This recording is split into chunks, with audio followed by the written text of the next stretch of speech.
think we've finally gone live. Yay, we're live. Hello, Byron. Right, yeah, this should be, I don't think it's going to be a long stream. But yeah, we'll be continuing from what we did from Tuesday.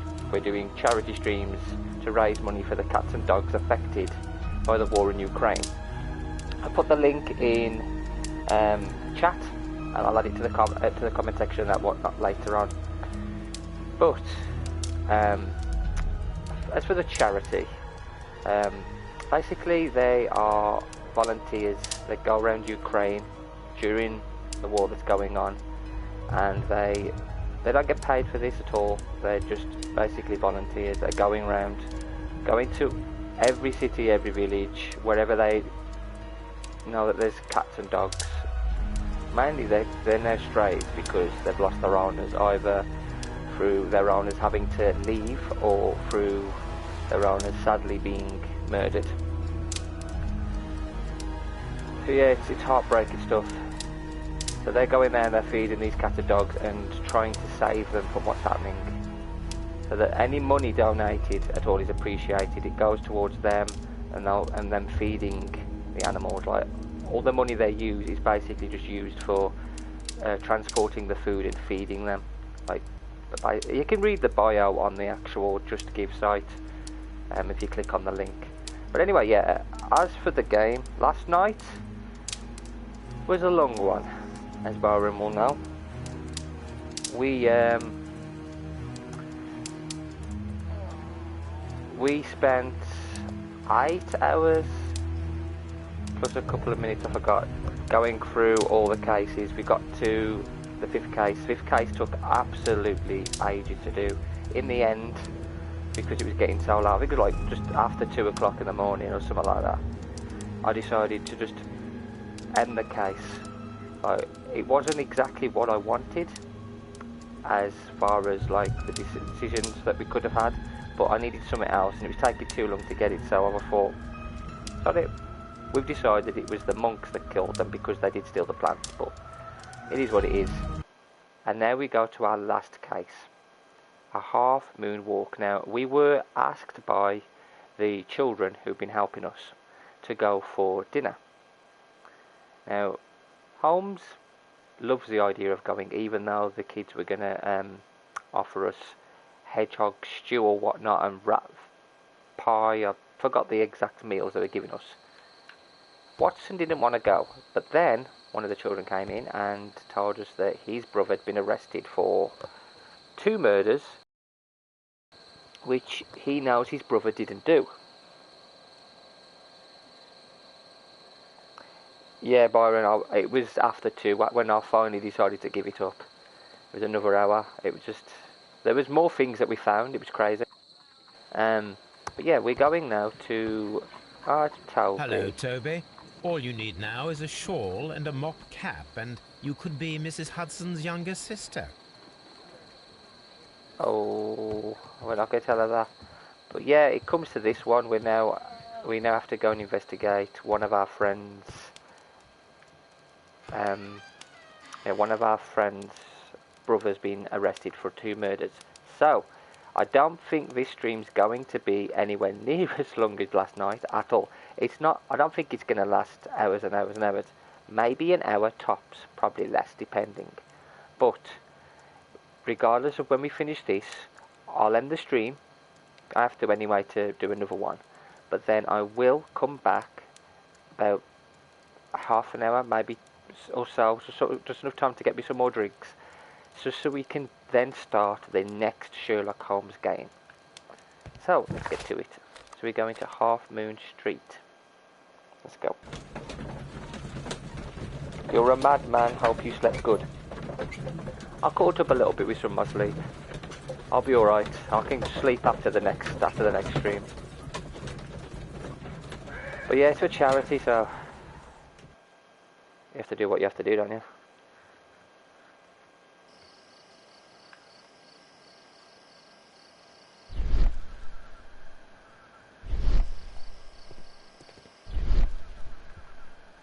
Nothing around here.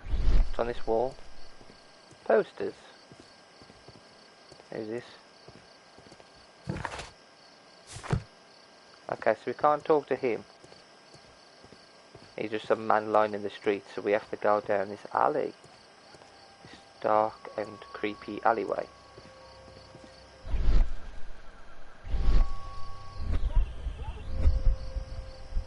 Come along, Watson. Don't be scared.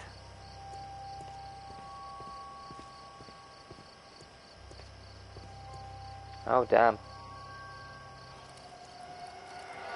Please, gentlemen, leave the scene now. Oh, Mr. Holmes. Is that you?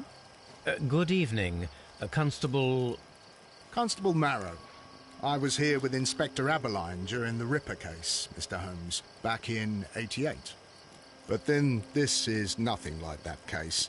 With this one, we've got the murderer, the weapon, and the statements, which speak for themselves. Of course, Marrow. But you know that appearances can sometimes be deceiving. You spoke of statements. You have witnesses? Well, I was there, so I gave my own statement. And then there were two other witnesses who said they saw the killer Chapman. Mr. Turner, a gentleman who lives in that flat over there. And Polly Powell, a flower seller, who was over at the far side of the street. Oh, we've got quite Who an were the area to explore. victims? The two men here, both shot. The stab fellow was Brian Vercotti, a well-known ruffian. The other, Kenneth Butler, a jeweller by trade.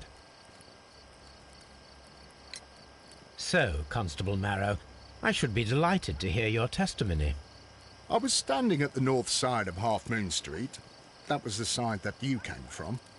But you would have been unable to observe this part of the street, where we are standing now. That is correct. But I saw the two victims slowly enter Half Moon Street, and then shortly after, the fireworks started. A few minutes after that, the fellow Chapman rushed towards me and ran into Half Moon Street. Please continue. I didn't pay attention, but suddenly I heard a woman's cries and police whistles on the other side of Half Moon Street. I rushed over there and I saw the two dead bodies on the ground. When I reached Whitechapel Street, I saw Leighton Chapman. He'd been caught by two police constables. Constable Marrow, what else caught your attention through Half Moon Street? I saw nothing but rats, and I took the time to light every corner with my lamp. Did you hear the shots? I didn't hear any shots. The fireworks were all over the sky. They were so loud I couldn't hear anything else. So someone could have shot them from somewhere else, hidden, and no one would have known because it would have been muffled by the fireworks, so... What were the fireworks in honour of, Constable? Well, today's Queen Victoria's birthday, Mr. Holmes. Ah, yes, I appear to have lost track of the days. It is May now, of course. Did you happen to look up at Mr. Turner's window when you were on Half Moon Street at that time? Yes, I saw that the window was open, but no one was there. It was dark in the room. Constable, your statements have been of great value to me.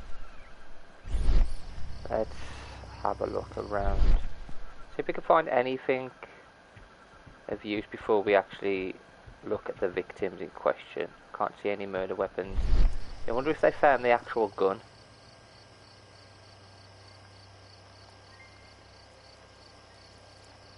There's nothing there, it's just the wound and the hand. The bullet penetrated his stomach, a Oh. dreadful wound. He tried to stop the bleeding with his hand. Death was not instant. Yeah, I've heard about that. One of the worst places to be shot, apparently, in the stomach. It can be very slow and painful. A tattoo from Westgate Prison. Vercotti must have done some time there. Maybe a gang killing? He was in pain. Brian Vercotti suffered greatly. What a terrible way to die.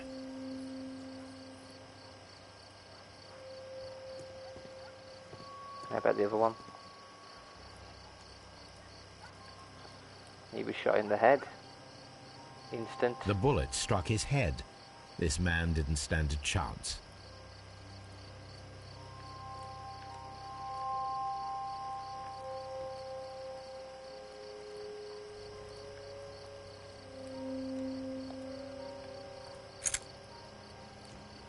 A key. This is an ordinary key. I wonder what kind of door it opens.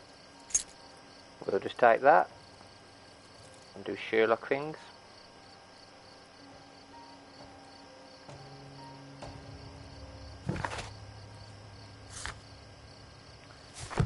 Okay, so we came in through that way. Look at this way.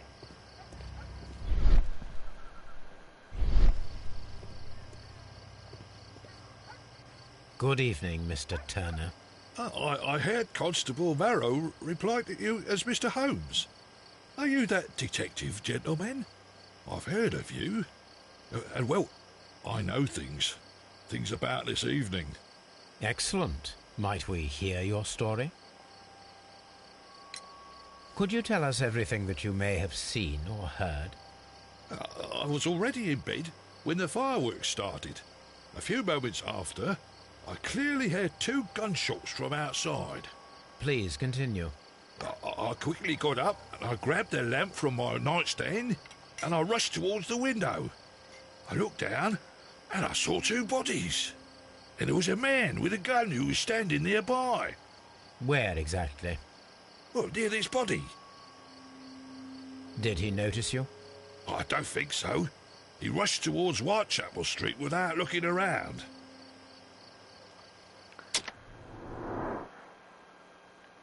Okay, we go. Let's go see if we can see anything unusual about this man.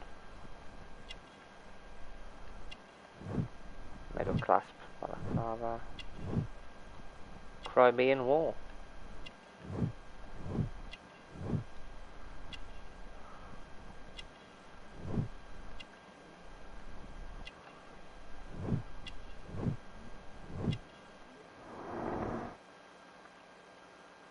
Probably injured in the war that he was in. Mr. Turner, did you see anyone else in the street? No, I saw no one but that man, the murderer, the fellow they caught. Were the 2 shots you heard consecutive? Yes, there was a very short pause between them, and they sounded different somehow. It seemed to me that the second shot was louder than the first. That is an interesting comment. Mr. Turner, what were your actions after you stepped up to the window? I was afraid that the man with a gun might return, so I stayed close to the window till I saw the policeman coming in the Half Moon from Whitechapel. Then I walked out to tell them everything I saw. You have helped us a great deal, Mr. Turner. Byron says you're probably injured as he fell over trying to run after killing 2 people. It's a good take, maybe. We could come back to Ryan Turner. Who's this? Have we talked to this young boy? No, he's not going to talk to us. Oh my god, we've got something there though. Turner's view. Dark shot. Dark view. He remained at the window of his flat until this is in conflict with Marrow's statement, as the constable did not see anyone in the window. Maybe you're onto something there. Search Turner's flat.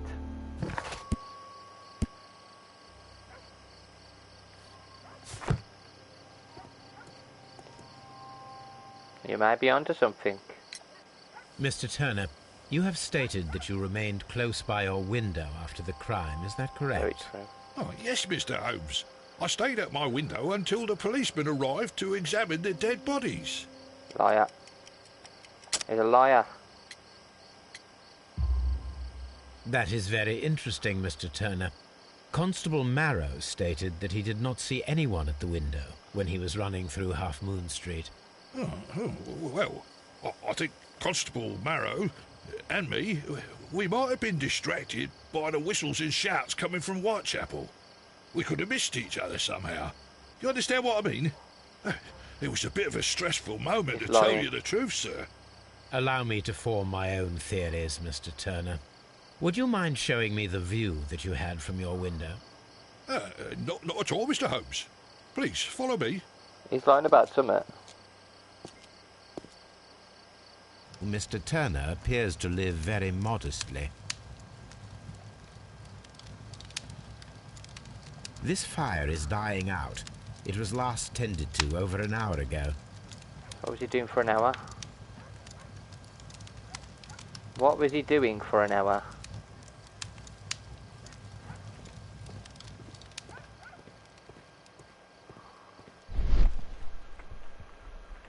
Can I get anything?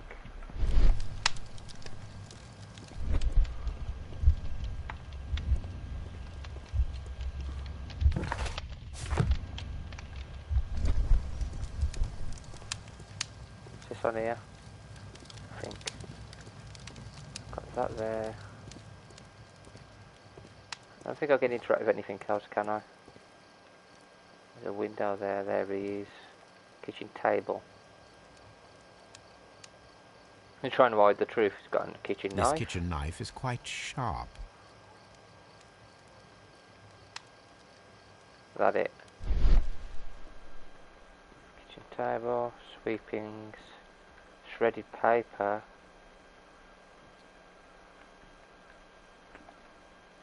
There are pieces of shredded paper scattered over the table. This kitchen knife was used to cut the paper. What was he doing then? Anything else you would like to know, Mr. Holmes? I'd like to know a lot of things, mate. I could search your bedroom.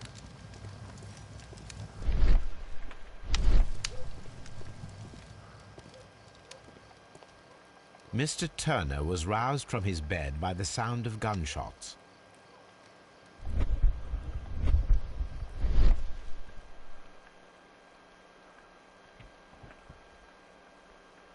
Nothing there, okay.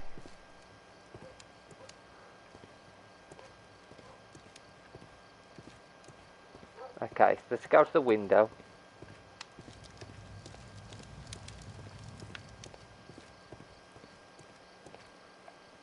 See what view he had.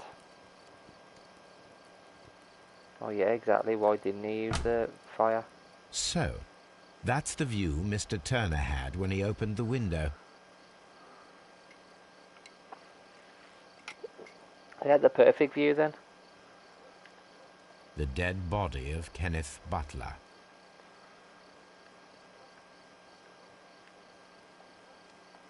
Brian Vercotti's contorted corpse. Mr. Turner had a perfect view of the crime scene. He saw the bodies clearly, and Leighton Chapman standing over them.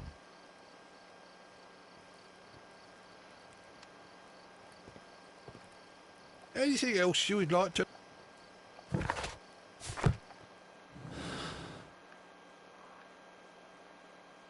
Have you another clue? No. Nothing else, okay. Kitchen table, something, but nothing. Kitchen window. Can I get a reconstruction?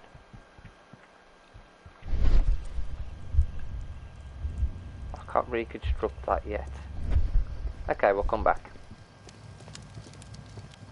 Definitely something's up there. But I'm guessing once we've got more evidence we can come back. Can we speak to him again? Mr. Holmes? No. I had no doubt about this case, but now that you are here... Yeah, seeming he's there. I can't speak to him again just yet. So I wonder how far we've got to explore. We need to find a weapon though, don't we? Mrs. Howell? What do you want? My name is Sherlock Holmes. I'm assisting the police with their investigation of the crime that took place this evening. Well, I've already gave my testimony, but very well.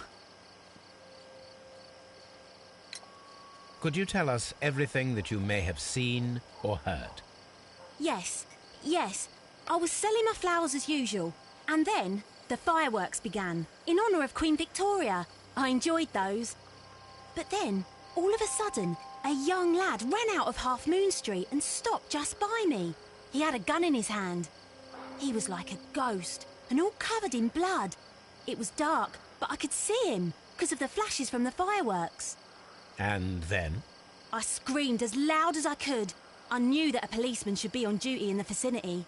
He had no time to escape. 2 constables got him. Then another constable came out from the very same street, and I heard him talking of a horrible murder. Oh, damn.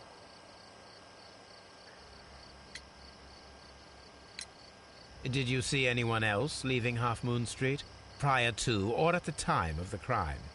No, sir, I did not. Even with all the fireworks, I was very attentive, as I'm always on the lookout for customers. See, at the moment, it looks like our young friend's brother could be guilty because he was caught with a gun. He was apparently seen. But that doesn't 100% mean that he's guilty. I still need to speak to him and see what he has to say Mrs. about Powell, did you hear the gunshots? I'm not sure. You know, what with the fireworks? My thanks to you, Mrs. Powell. Okay.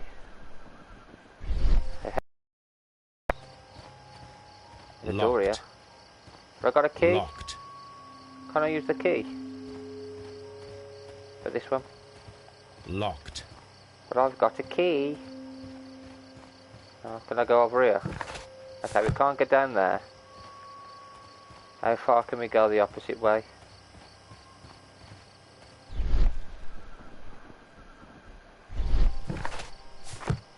Okay, we can't go that far. Spoken to those witnesses. Okay, oh, we could actually finally Mr. speak to Holmes, Wiggins. did you see my brother at Scotland Yard? Is he all right? We're gonna go and do that now. Okay, so we've got to solve the crime, investigate the crime scene, talk to the witnesses. We've got to come back and speak to them again because I don't 100% believe what they're saying. We've got to interrogate Leighton. I'm going to do that next.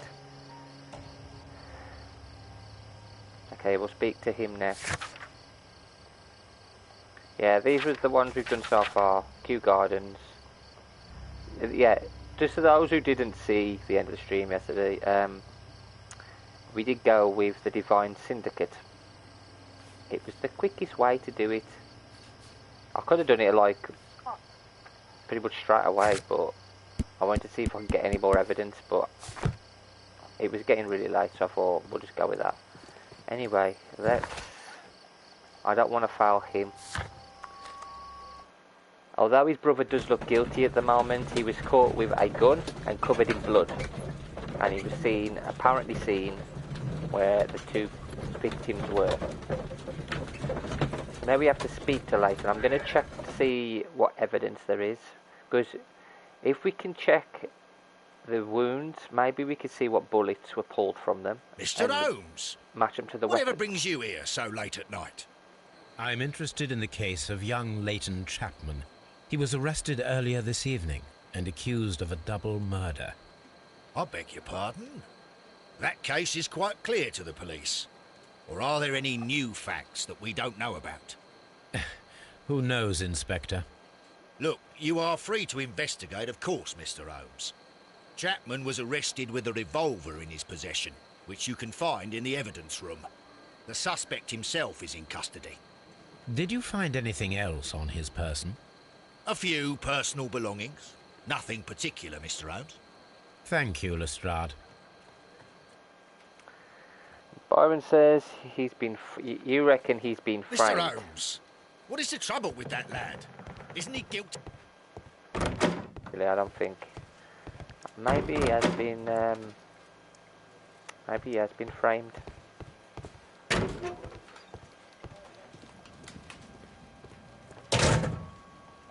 What did he have on him? Why was he framed? Now, why would they all seem to frame him? These cigarettes are filled with cheap tobacco. Nothing interesting. An apple. A cheap watch. Bought with his own money, no doubt. So this is the gun that Leighton was holding when he was caught by the police. It is a Webley revolver, a reliable weapon. It seems as though the shells were not removed from the cylinder.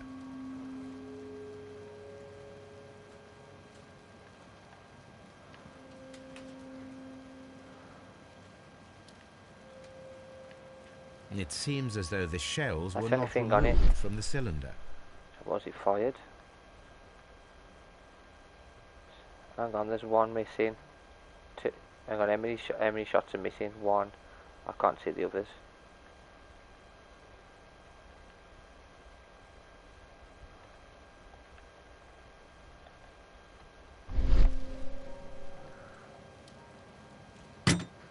I can only see that one's missing, not two.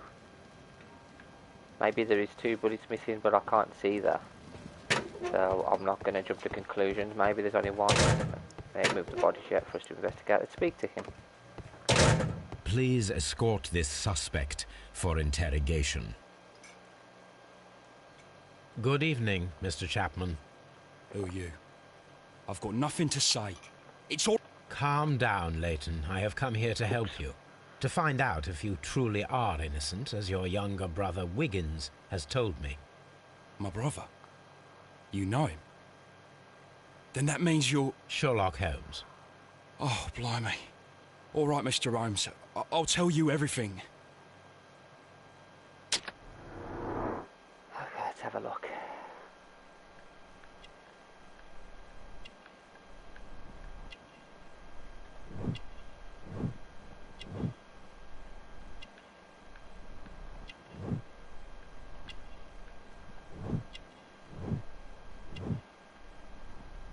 Okay. So he's in a lot of fights.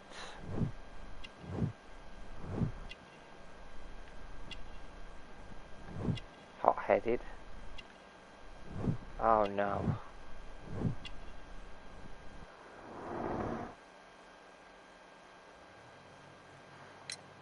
Good. Tell me He's your linked to account the of what victim. happened. I left my work and I hurried up to see the fireworks in Whitechapel. I was late, so I decided to cut through Half Moon Street. I saw the first fireworks light up in the sky. I bumped into a constable on a corner before entering Half Moon. Then suddenly, what with all the firework flare, I saw two men. They were both lying flat in the middle of the street. I stopped where I was.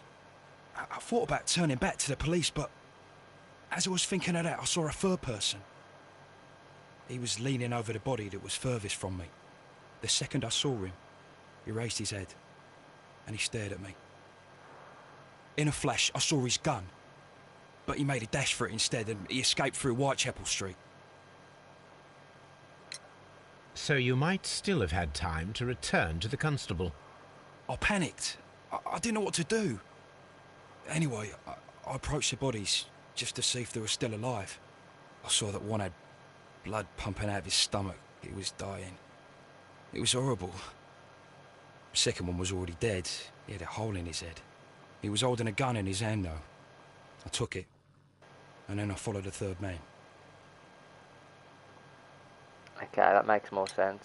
Interesting. Pray, continue. I turned a corner, and I saw the man standing in the middle of the street. He seemed to be in some sort of panic. And then, Mr. Holmes, something strange happened. I told the police and they laughed at what I said, but I swear to you, my words are true. I started running towards him. But then I was blinded by a flash. It was so bright that I hardly saw anything for a good dozen seconds. But I kept running forward. As I arrived in Whitechapel, I heard a woman screaming. And then I was caught by the police. But there wasn't a trace of that man. Of course, then they found a gun and all that blood. I couldn't see the murderer escaping and all that mess. Perhaps I was still half-blinded at that moment. A thrilling account, my young man.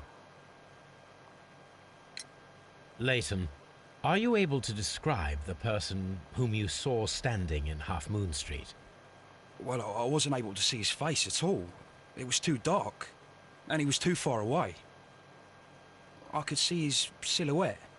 And what about that? Nothing so special. He was wearing a jacket. He was quite average in size and his weight. I see. Was there anything else that struck you at the time? No. But perhaps... It's strange, but I can't remember the sound of his footsteps as he was running away. Perhaps it was because of the fireworks or the surprise of me seeing him. Leighton, I confess Why should a young lad like you take a gun from the hands of a dead man and set off in pursuit of a probable killer? I know. I keep wondering that, but at the time it was like a reflex. A criminal ought to be arrested, and he was armed. You were willing to risk your life. That was a little foolish, unless you wanted revenge. No, Mr. Holmes. I was just being brave and stupid. I'm sure that you were, but Summit. I believe that you may have recognized one of the victims, Brian Vercotti. You knew that gentleman well, did you not? However could you know that? You have a typical tattoo of the Westgate Brotherhood upon your hand. I observed exactly the same mark upon Mr. Vercotti. You came to know him from your sharing a past prison sentence. Am I correct, Mr. Chapman? Oh, God. You're right, Mr. Holmes. Would you tell me a little about Brian Vercotti? We were convicted for a robbery. Once in prison, both of us joined one of these fraternities. During that year, we tried to help each other out, you know? You were quite young then, I believe. Yes, Mr. Holmes, we were. We'd only stolen a pound of meat. After we were released, and when I saw what my little brother had become, I decided to work towards living an honest life. And Vercotti? He had a hard time. His sister had died in a Whitechapel dispensary while he was in prison. He had no family anymore. Our paths split. He fell back into crime. So you lost him? Yes. And for around 2 years, I heard no news of him at all.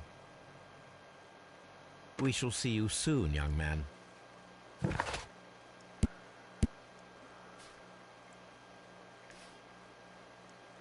Okay.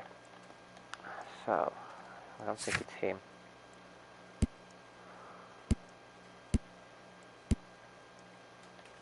The old man's lying.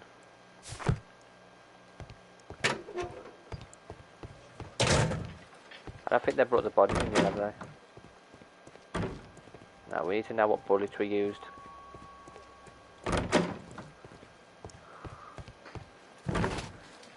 Let's head back to Half Moon Street.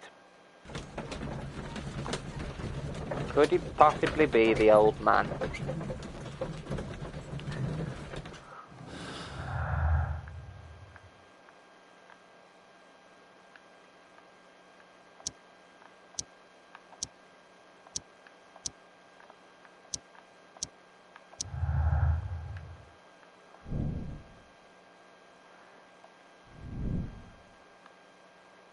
That's another clue.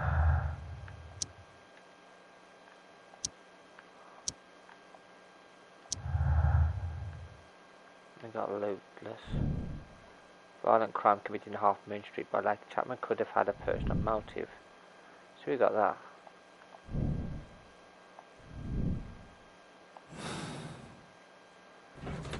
Okay.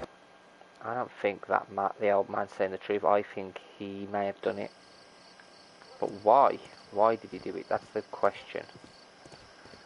The big question is, why would he have done it?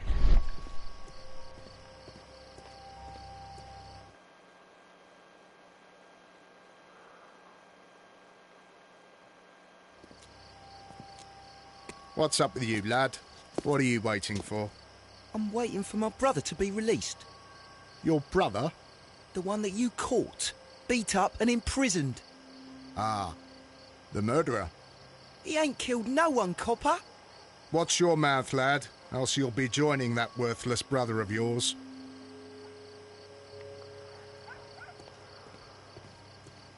Mr. Holmes, I had no doubt about this case, but now that you are here...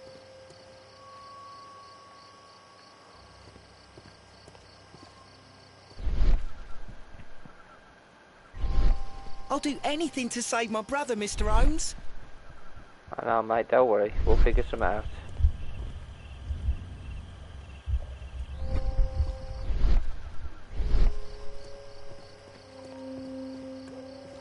I don't believe that man at all.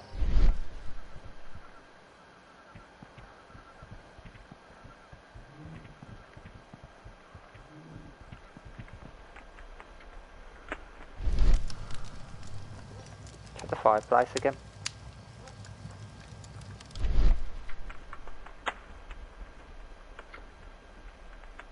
Burnt paper.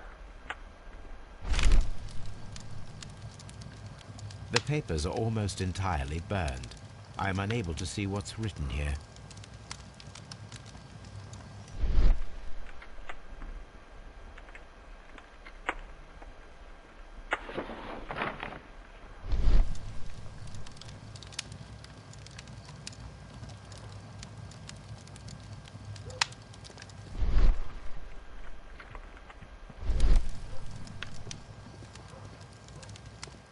Mr. Turner was roused from his bed by the sound of gunshots. This is going to be linked to him getting up.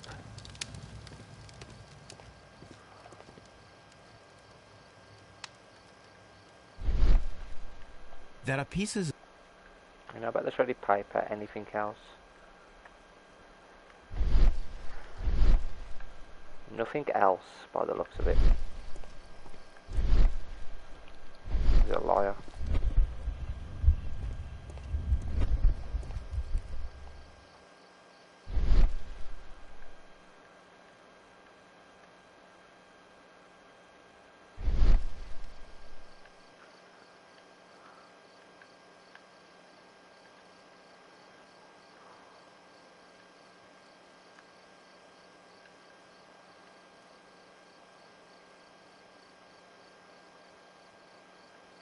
We know about them. Brian Vercotti's contorted corpse. We know that he saw them. The dead body of Kenneth Butler. Did he see anything else?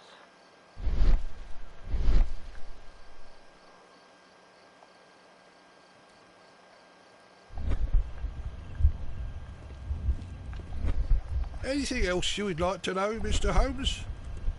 Have you got a tattoo on your hand? I think he has he? A gun? Maybe a gun or something.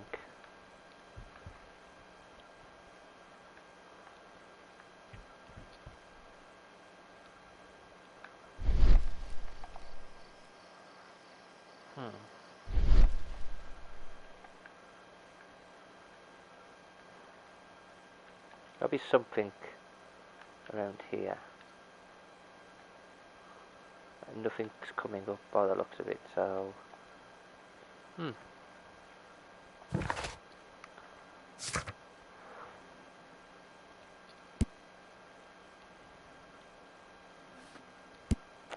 Window was dark.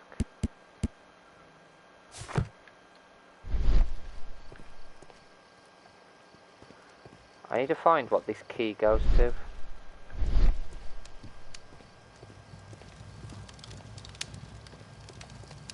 Bookshelves. The books on this shelf are in a mess. It looks as though Mr. Turner was trying to find something in a hurry here, a short while ago.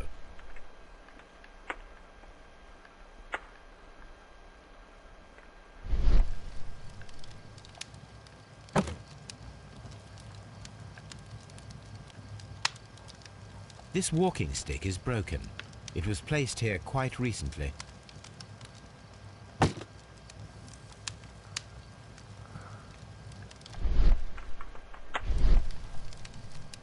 Evidence required. Gotta find something, haven't I?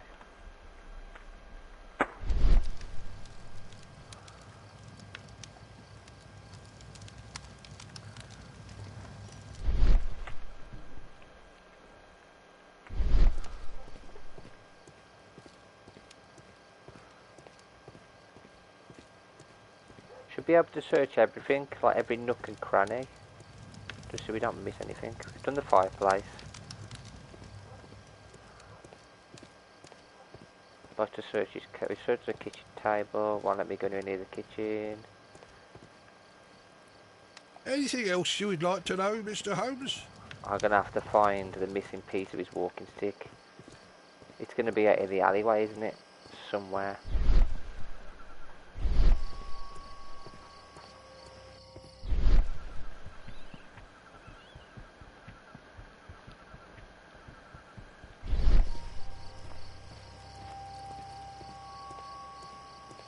A fairly long pole with a forked end.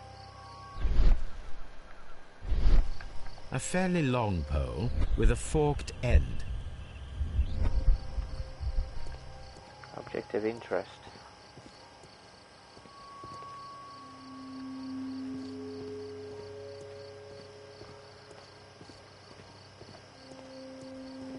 I'd like to investigate today. What's his story here? Locked. Locked. But we have a key. What's his story here? Locked. Locked. What is the point in that key then?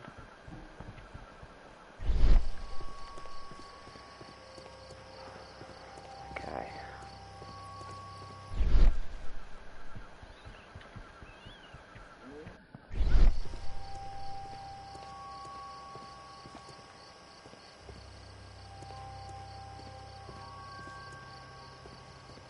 Mr. Holmes, did you see my brother at Scotland Yard? Is he all right? Nope.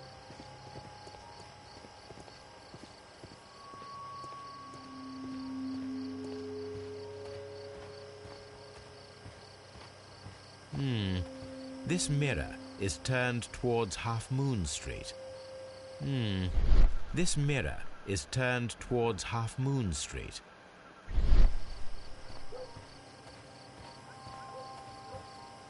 Why? Why would it be turned towards Half Moon Street? Such a young man, and already a murderer.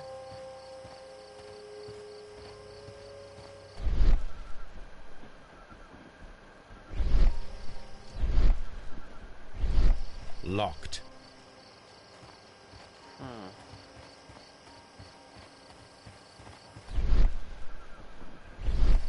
Locked. Locked. So we've got a key that doesn't open any doors. Maybe something else. I can't ask that man.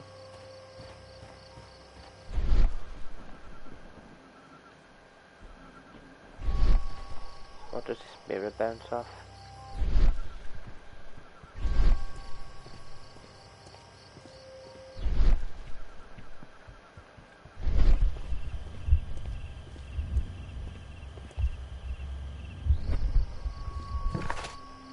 It's got a mirror that's not been added. Item of interest, that's all. How many bodies again?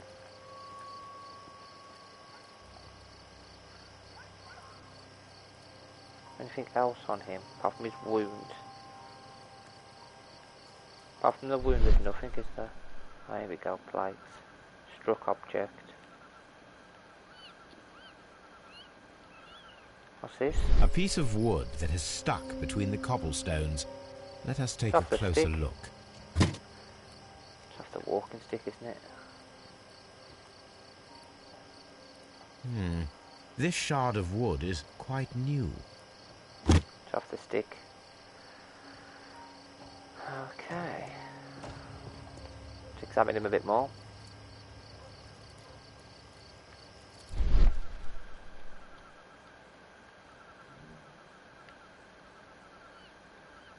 And there's nothing on him.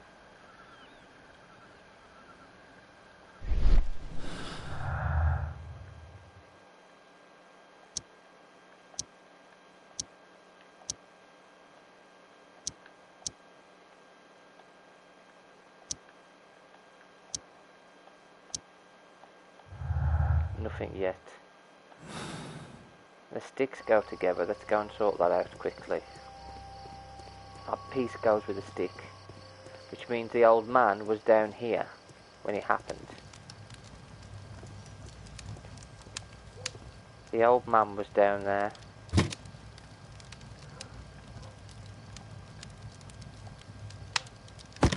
A perfect match. So, Mr. Turner broke his stick when it became stuck between the cobblestones. He did not mention that he was so near to the victims. One of them fell on him, maybe. Anything else you would like to... I mean, I talked to him about that. Why has it not added that? Why has it not added it? Like, it was next to them, so we should be able to talk to him about it. Can we not pick the stick up then? Evidence. So, Mr. Turner broke his stick when it became stuck between the cobblestones. He did not mention that he was so near to the victims.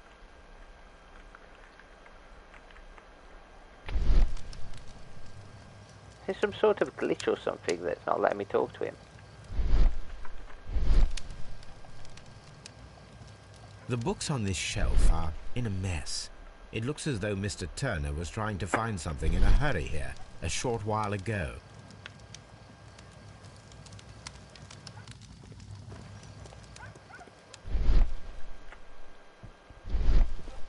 So he was outside, but for some reason he's not letting me speak to him about it, so... Anything else you would like to know, Mr. Holmes? Yeah, why were you outside with a stick? You were definitely outside at some point.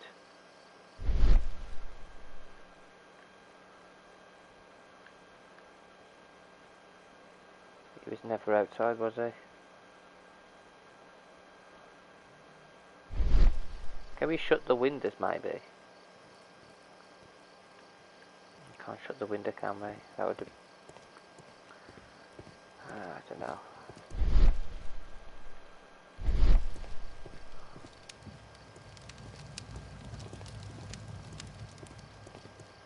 Something else we're missing then, before we can speak to him. But what?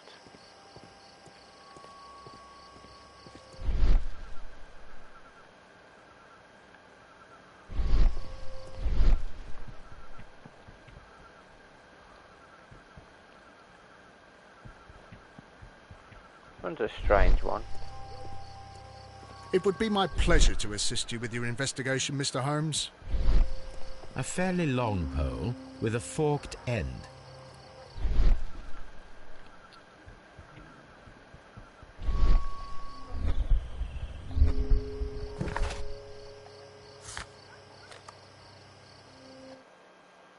Come back to Scotland Yard.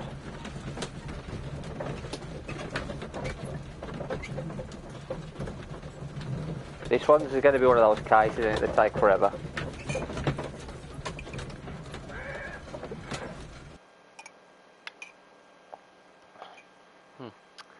We shall see. I'm always wondering what's on your mind, Holmes. I'm wondering what's on his mind because I have no idea. Mr. Holmes, what is the trouble with... Not him, I don't think it's that young lad either. Please believe me, Mr. Holmes. I'm not a killer. I don't think you are either. But I'm trying to find the right evidence. Have we look at his belongings again? Nothing.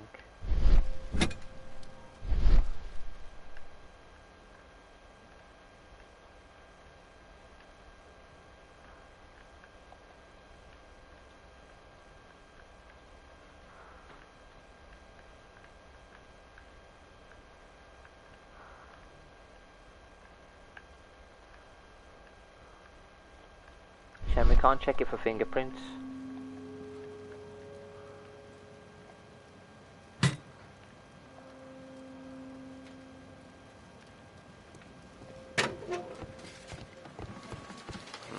Let's head back to Baker Street. It's giving us the option to go back there to see if we can actually get anything from it. Not sure we're going to get anything.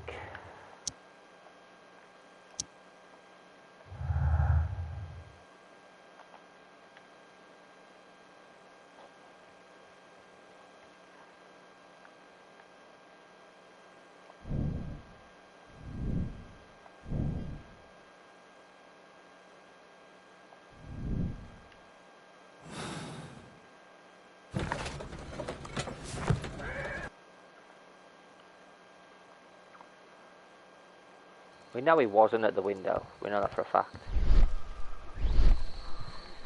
Hello, Toby.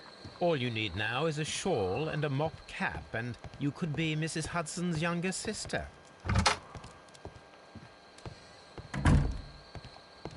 We unlocked any disguises for us to wear.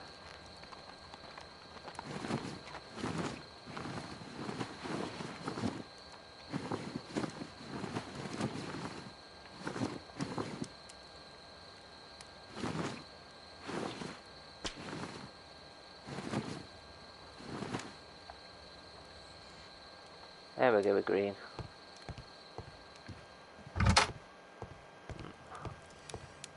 This is where I keep my post. Oh, nothing there. What's it not showing us a Half Moon Street?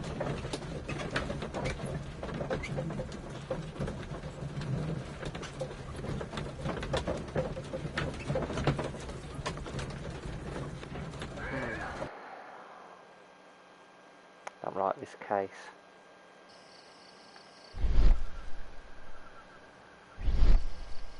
I'm always wondering what's on your mind, Holmes. And me, why aren't you helping me, Watson? Bottles.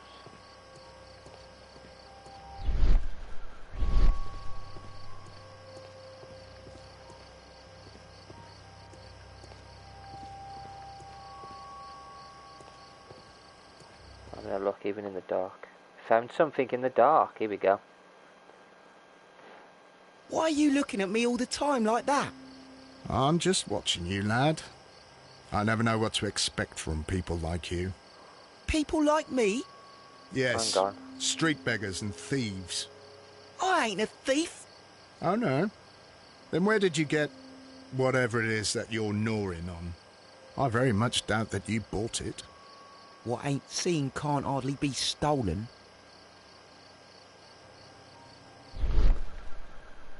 Twice we've come back and found that young boy being questioned for something he hasn't actually done. We know about his hand, and we know he was in pain.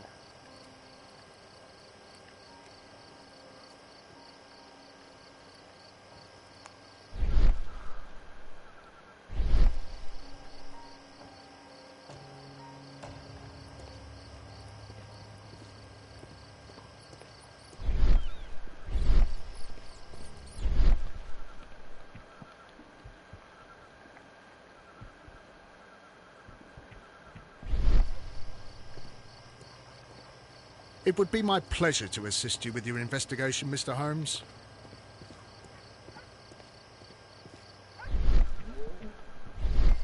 Mr. Holmes, did you see my brother at Scotland Yard? Is he all right? Something's going to happen between him and that police officer.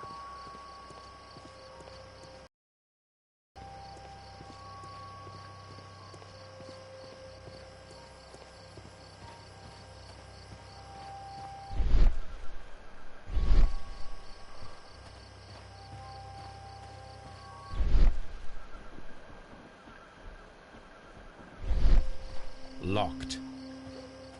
Still. Wonder why. Locked. Locked.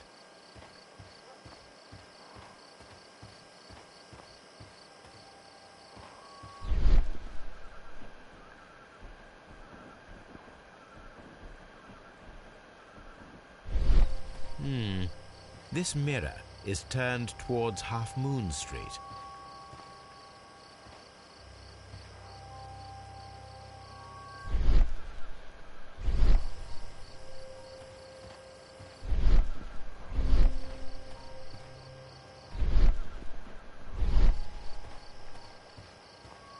Locked. Locked.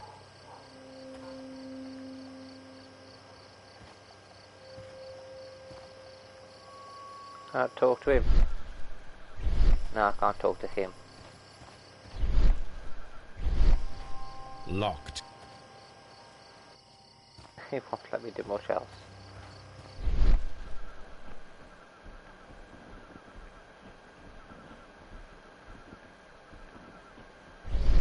Such a young man, and already a murderer.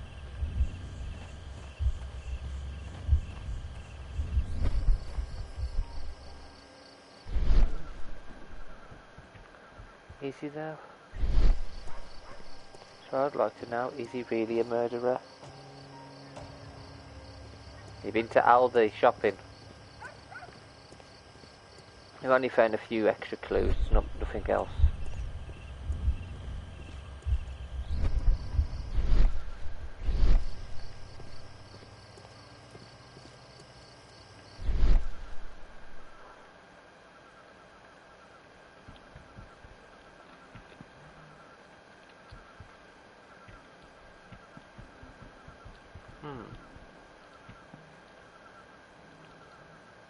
Could have seen him. A fairly long pole with a forked end. It's not letting me do anything else, so that's an object of interest, but it won't let me interact with it just yet.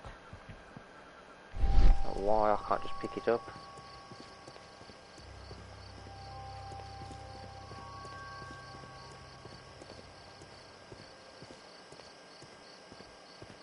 Locked.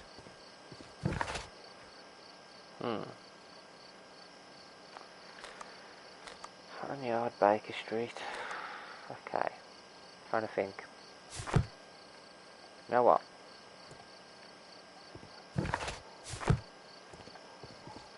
Is it going to do something every time we come down by the alleyway? Let's try it. No, I'm going to have to go and come back, aren't I?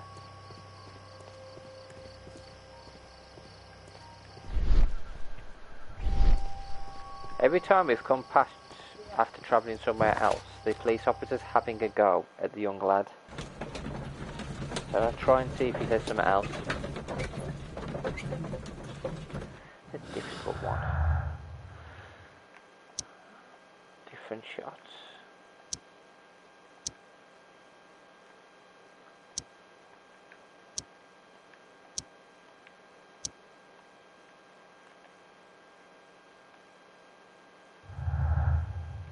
We've got these. Person whom Leighton Chapman described as an instrument is a figment of his own imagination created to vindicate himself. No. I think it's the old man. Because the old man's lying. But I need more clues. I need another clue.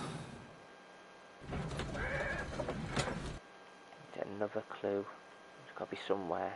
Where is it?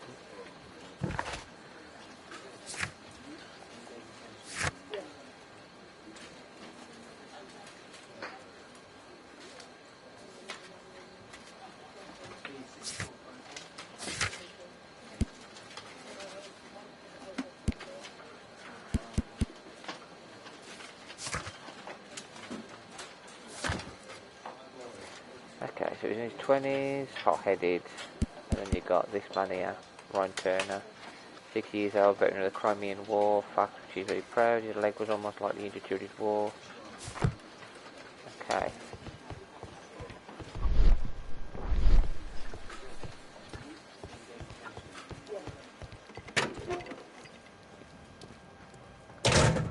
Something to do with his actual belongings. These cigarettes are filled with cheap tobacco. Nothing interesting. Can I not pick up the watch? A cheap watch, bought with his own money, no doubt. It's the gun. I have to examine this gun, but it's not. It seems as though the shells were not removed from the cylinder.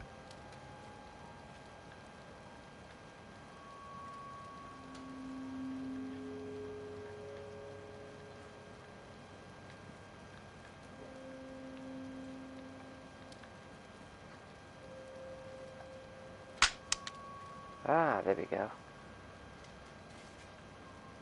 Oh, 2 bullets missing. 2 out of the 6 shells have been fired. There were 2 shots. Happy first day, Jeffrey. Damn. Oh, damn.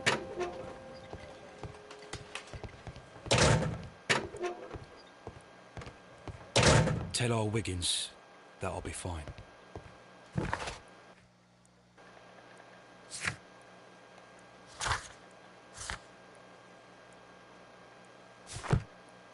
Can we not speak to him again? Is there a glitch in this case or something? So this is the gun that Leighton was holding when he was caught by the police. It is a Webley revolver, a reliable weapon. So this is...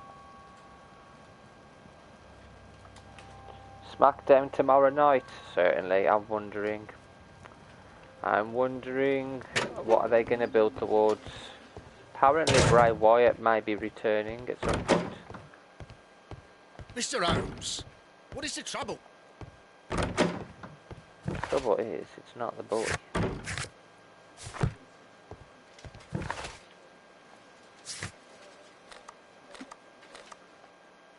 Okay, it needs to allow us to investigate. Okay.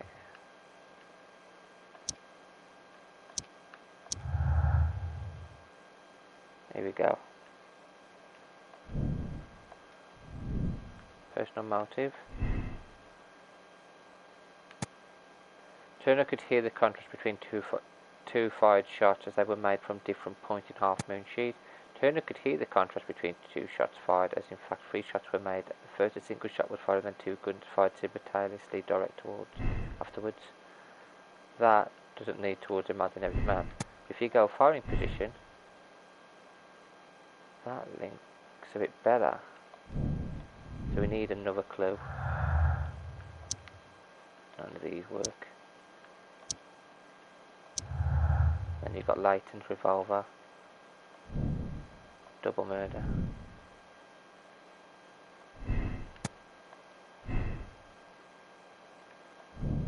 It doesn't work with that. So many different clues. Double murder, firing positions, imaginary man, personal motive, conflict. That don't work.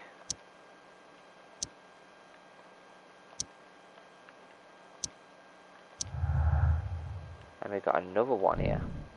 The witness testimonies on the crime weapon clearly point to one possible culprit. And that would lead to him being the murderer, which it's not. We know it's not. Could be, but I don't think it is. The old man is the key here. The old man is the key. He's the one that said he saw him at the window, but he wasn't up the window. Because he was by the victim. Wiggins, my lad, what are you doing here? You'd best be leaving and be quick about it. I've done nothing wrong. You'd learn more by watching Mr. Holmes. He knows exactly what he's doing. Not like you. Oi, watch your tongue. So what I mean, every time we've come back, him and the child having a altercation. Here we go.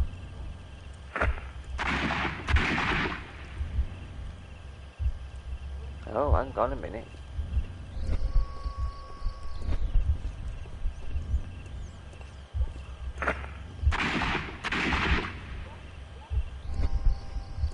That means there'd be a bullet all up there.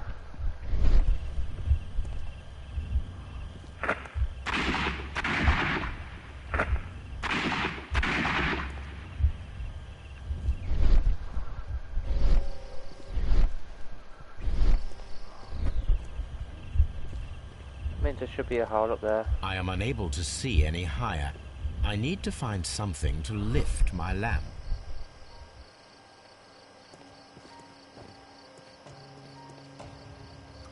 And now we can use it. Here we go. This should be useful.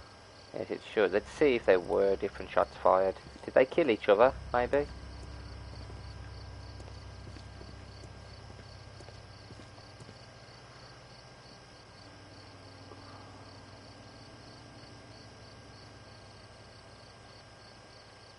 This is most definitely a bullet hole. The brick cracks are fresh. Watson, there was a third shot fired in this street. Did they shoot each other?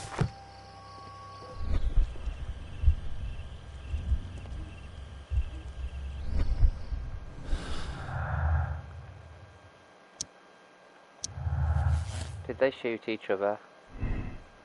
Crossfire.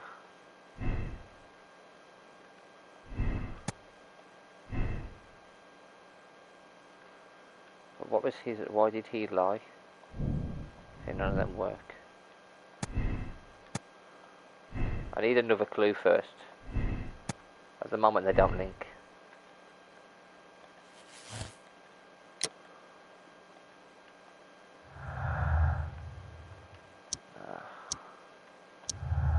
I still think it was Layton's statement regarding the jacked man who disappeared at Half Moon Street now seems reasonable, as the free shot at the crime scene proved the presence of a second gun is now missing. Let's reenact that pursuit.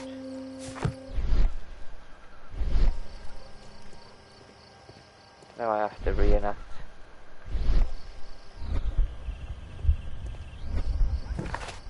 I don't reenact it down there, don't I?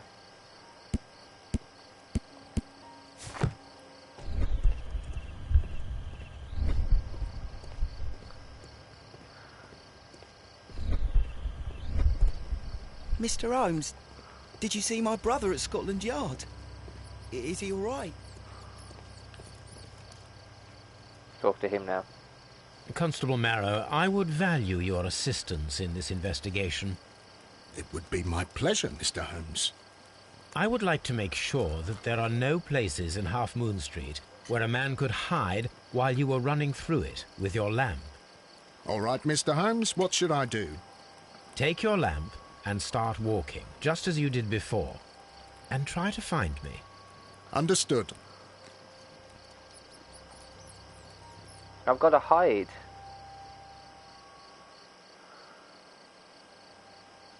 Oh no, I'm the police officer now.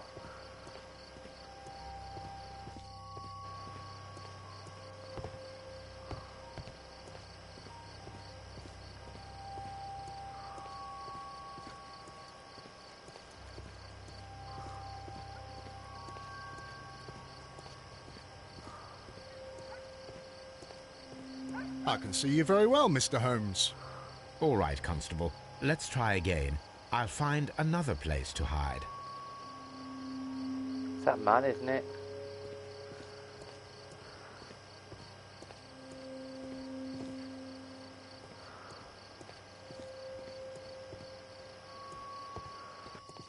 Through Mr. Holmes. There he is. Here you are, Mr. Holmes. All right, Constable. Let's try again. I'll find another place to hide.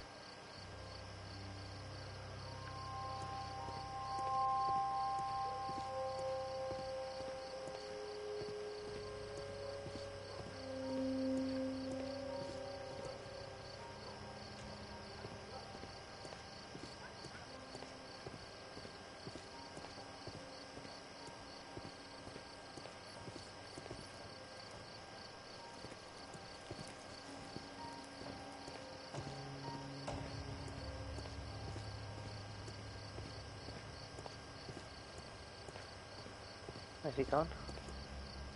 Mr. Holmes, it wasn't difficult to find you at all. It is obvious now. No one could escape Constable Marrow's lamp while hiding in the street. Which means there's only one possible outcome. It was him.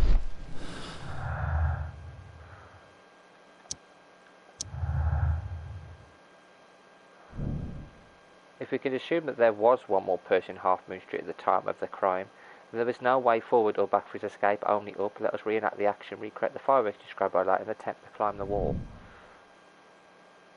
Up the wall.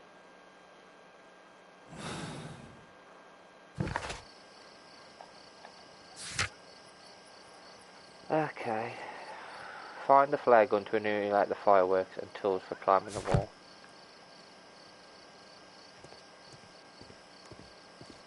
So we got to go back and get our stuff from the carriage, maybe.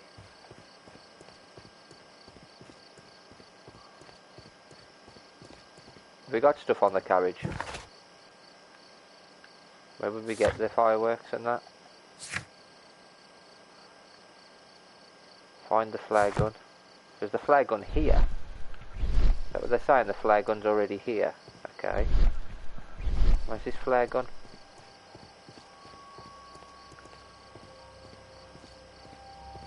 I still think it's that old man.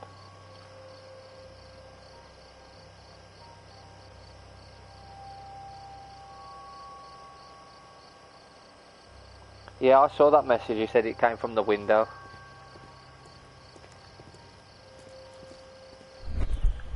But I've got to go. I think I'm going to have to go up there in a sec. I want to check the flare gun first, though. Can you give me It would one? be my pleasure to assist you with your investigation, Mr. Holmes. I'm always wondering what's on your mind, Holmes. What said you need to find me a gun? Flare gun. Now while I'm here, say I was going to a different location and see if it lets me reenact it from the window. Now that we know pretty much everything in here. Anything else you would like to know, Mr. Holmes? It should let me reenact it from this window, him seeing it. But it's not letting me for some reason. Yeah, it's not letting me. It should come up. He wasn't up here, this is the thing. He wasn't in the window. No, he wasn't in the window. He was downstairs with the victims. Anything else you would like to know, Mr. Holmes? I'd like to know a lot, mate. There's gotta be something else that's missing from this puzzle here. But what? What is missing? It's only the shredded paper which we've already investigated. Maybe... See, I'm surprised that we haven't used the key on the case or anything yet.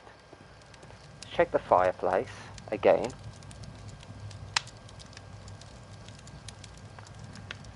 No, he wasn't in the window. We found I don't know if you missed it. I'll show you. We found his walking stick. His walking stick, which he used, was broken. So, Mr. Turner broke his stick when it became stuck between the cobblestones. He did not mention that he was so near to the victims. He was actually next to the victims. We found a piece of his broken stick underneath one of the victims. But for some reason the game's not allowing me to question him. Personally, I would have gone and questioned him now. I'd have taken the stick and gone, look mate, what are you doing? This was underneath the victim. You were there. You wasn't in the window. It's not letting me do that. I don't know if it's a glitch or we need another piece of evidence from somewhere else to do this.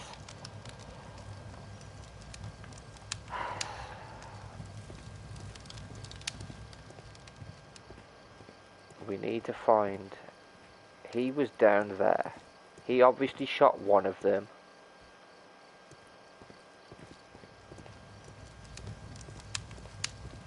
Which one? I need to read this piece of paper as well. It's not letting me read this piece of paper. What does it say?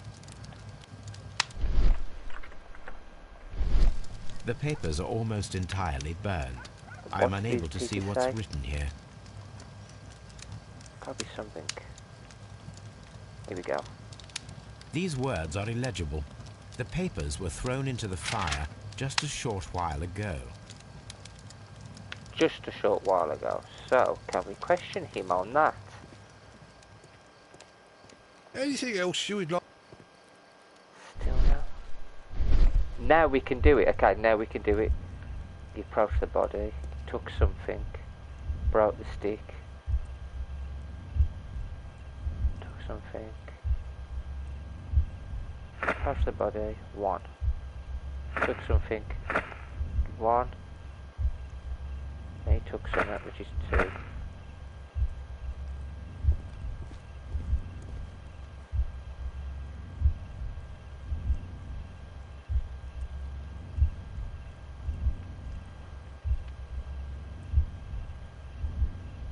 Took something from the victim,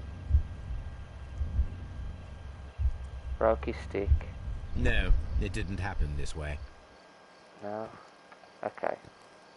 He took something from the victim. And then he broke his stick. And across the body. Took something. Then... No. In fact, no. Okay, so...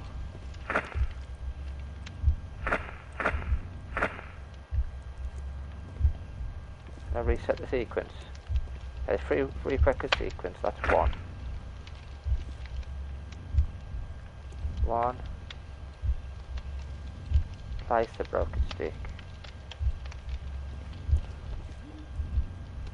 Got up from the bed.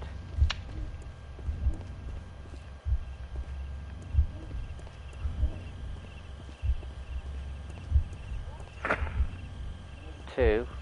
Broke his stick. 3, came back upstairs. No, that's not yet. 3, 4, open the window.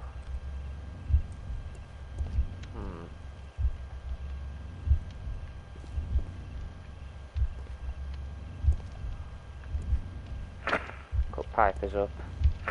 Threw something on the fire and then he went to the window.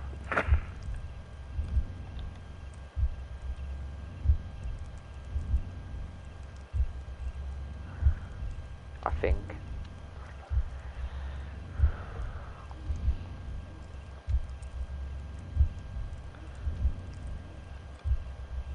Or did he go to the window first, see the murder, then come down and get some? Why didn't anybody see him? He's not that quick.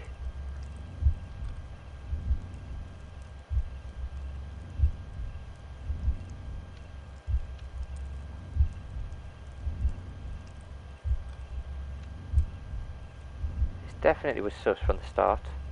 The way he was acting. Took some and broke his stick. Went back inside.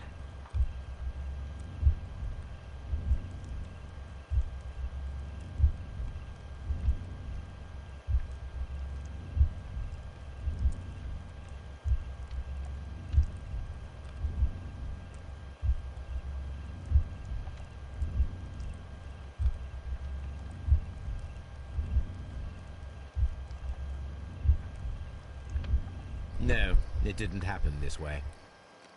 Okay, it was the window first, wasn't it? So let's try it again. He was definitely there. He was definitely there, but it wasn't where we thought it was. Okay, so we got up. No, he got up, opened the window. Got up with his stick.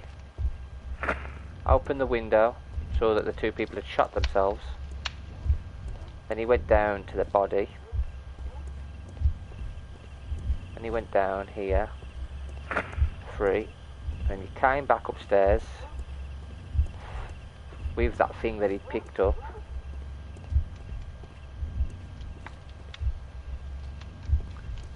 Placed his broken stick. Cut the paper. Throw it on the fire. I'll just reset it. Oh damn. 1, 2, 3, 4, 5, 6. Watch sequence. Do it quickly. I think this is... There might be some I might have to swap at the end, like the stick and the paper. That's what I'm thinking. The stick and the paper I might have to swap.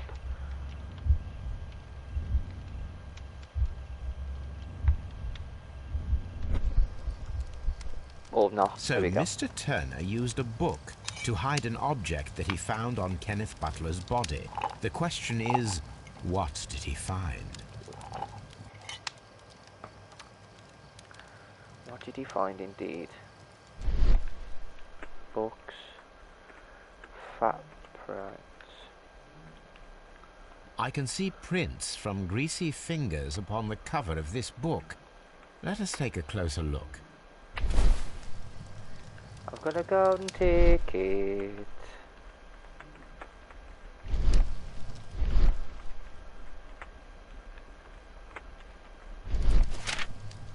Well now, what a find!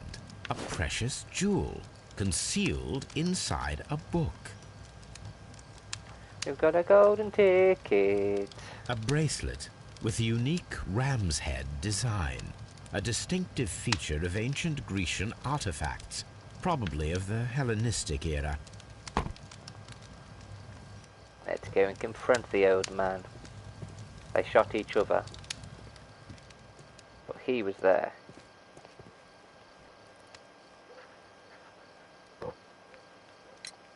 Mr. Turner, how would it be possible for a man of advanced years, such as yourself, to rush from his bed to the window in a matter of seconds, as you have stated? Well, I'm able to move very quickly, despite my age. And when the situation requires it, Mr. Holmes.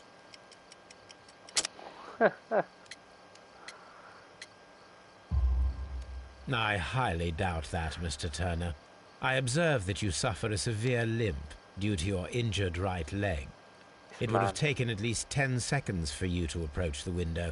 That means you could have easily missed something or someone in Half Moon Street during that time.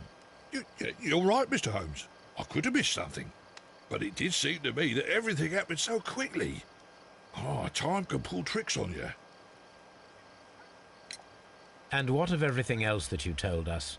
Mr. Turner, it is vital that we have your complete and true statement. Mr. Holmes, I do assure you that the other things I said were most sincere. Lie. Mr. Turner, you were not sincere with me. Not then, and not now. But Mr. Holmes... This, Mr. Turner, does not look like anything that a poor man might possess. It is worth more than the home that you live in. I can explain. Go on then. No, merely correct me if I am wrong. You saw Leighton Chapman through the window, but you also noticed a glittering object on the ground, this precious jewel. You walked down and took the bracelet from the body of Kenneth Butler, and when you heard the whistles, you hurried away. That broke your walking stick. It caught fast between the cobbles. Constable Marrow was unable to see you in the window as you were climbing up the stairs on your way back to your flat. Upon returning home, you hid the precious jewel inside a book. Mr. Holmes, please don't send me to prison. I didn't do anything bad. I'm just a poor man. When I chanced upon the bracelet, I saw it as an opportunity to make a little money. I was desperate. I only took the bracelet, that's all, I swear. You made a mistake by lying to me. But you are not a criminal. I believe that. Although I must return this bracelet to its rightful owner. Okay. Investigate the ancient bracelet and find out how it could have appeared at Half Moon Street. Find a flare gun. So I'll search for that. Flare gun at home. Or I can get one from the police station. Mr. Holmes, did you see my brother at Scotland Yard? Is he all right? Yeah, but I'm not sure how innocent he is at the moment. It would be my pleasure to assist. I'm always wondering what's on your mind, Holmes. And mate. Right, let's go back to Baker Street first. Very sus. Got something new now. So. I mean, something different.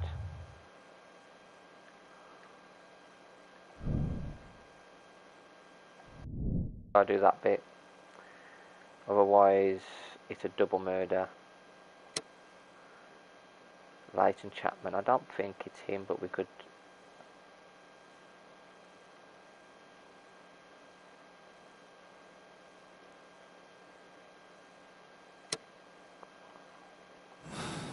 don't think it's that. If it is that, then how silly can you be? He just started turning his life around. Right, as for flare gun, have we got a flare gun in this place? I'm always wondering what's on your mind, Holmes. Toby? Hello, Toby. All you Toby. need now is a shawl and a mop cap, and you could be Mrs. Hudson's younger sister. No, I don't think we can find a flare gun unless there's one in here. So he got a flare gun? No, he's got a dagger. I don't think we've got a flare gun anywhere, have we?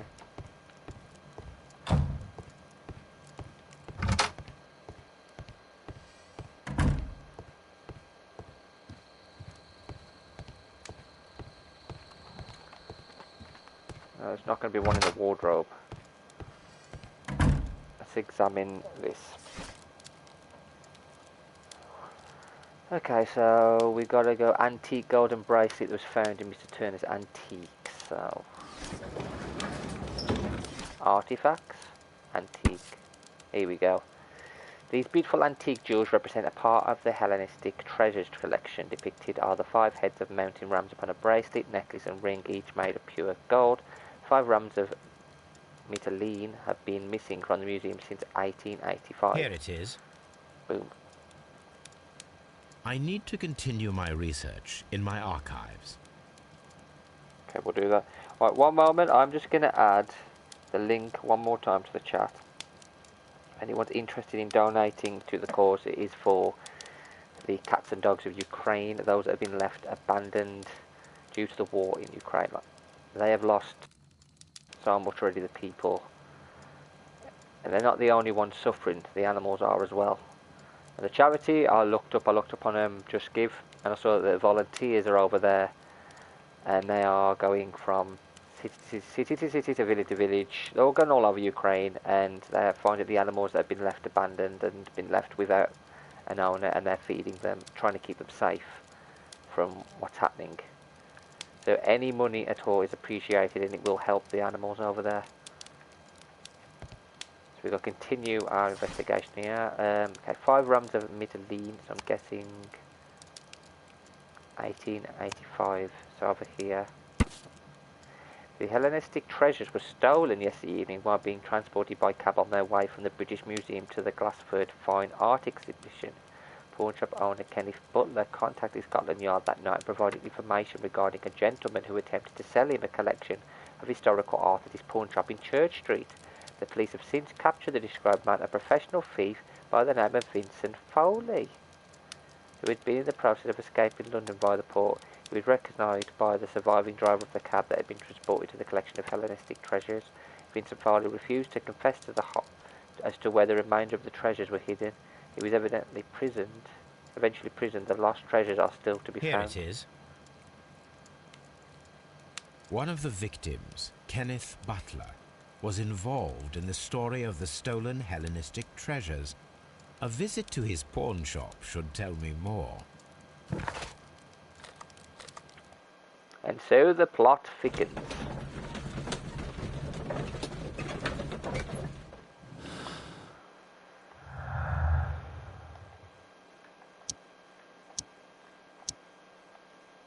Nothing of that.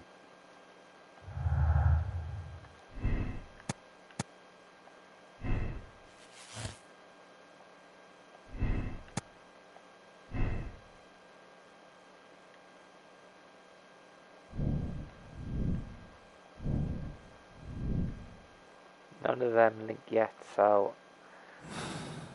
I've got to figure out. I think this bit will link into what I think happened. If that Leighton did kill them, then wow, sad. He just ruined his own life. Can't speak to any of these people.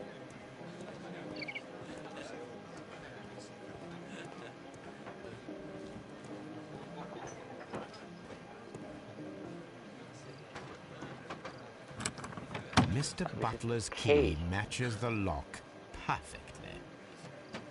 If he did, then it is dumb. He threw his life away for nothing. Like, he had his brother to take care of, and why would he suddenly go from trying to fix his life to throwing it away?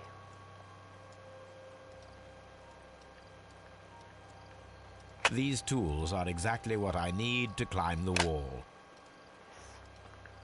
Yes, here we are robbing things from shops as we do.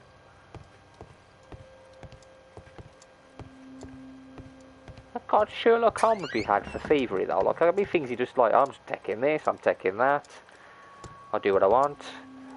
He's not a police officer, he's breaking the law himself. This Flare is pistol. exactly what we Here go. need We'll in pinch order this to as well. imitate the flash of the fireworks. Just pinching everything, aren't we? Just pinch that, pinch this. He'll probably put them back eventually.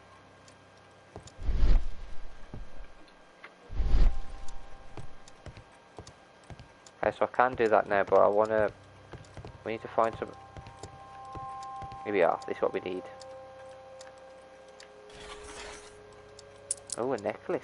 Are we going to pinch this as well? The ram's heads. This necklace belongs to the 5 Rams of Mittelin collection. Interesting. That means that Kenneth Butler owned a part of this collection all this time, 10 years after the theft. His letter. Hello, Kenneth. I remember you once told me about 3 pieces of golden jewellery with ram heads from ancient Greece. You still got them, right? Well, good news for you. I found a man loaded with money who's crazy about those jewels. He's ready to forecast a small fortune. I can arrange a meeting with this money bag for you, but I want you to cut me in on the deal. I'll be waiting for you at the crossing of Great Alley and Half Moon Street on Sunday evening before the fireworks. Brian Versotti.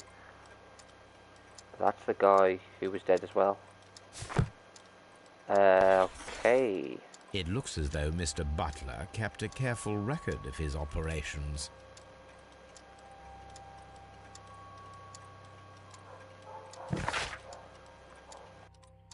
This is bad. Find a use. We're going to use that in a bit. Talk to Constable Morrow and attempt to imitate the flash of the fireworks. We're going to do that in a bit. I want to carry on with this examination before we do anything else. We've got a ledger. It looks as though Mr. Butler kept a careful record of his operations. Can we look at it then? I'll start. Butler's jewels? No. No. So Butler's jewels, 2 victims. Here we go. And what's this thing too? Burglary motive. The search of the missing Hellenistic treasures could be the motive for the crime that was committed in Half Moon Street. Mr. Turner picked up the bracelet directly after the murder, but the ring is still missing. That doesn't link to them. Personal motive. That links. This will be the one that links him to the murder. I'm guessing. Yeah, this is the thing that'll link him to a different murder. So there's 2 that link him to this murder. Or is he running into trouble? It's not let me actually look at that. I want to look at that, at this. This is what's important. Why isn't he not letting me look at the ledger? This could be important. It looks as though... Why can't I open it? I don't know. Okay, maybe we'll come back to that. I don't know. Why would he have done this?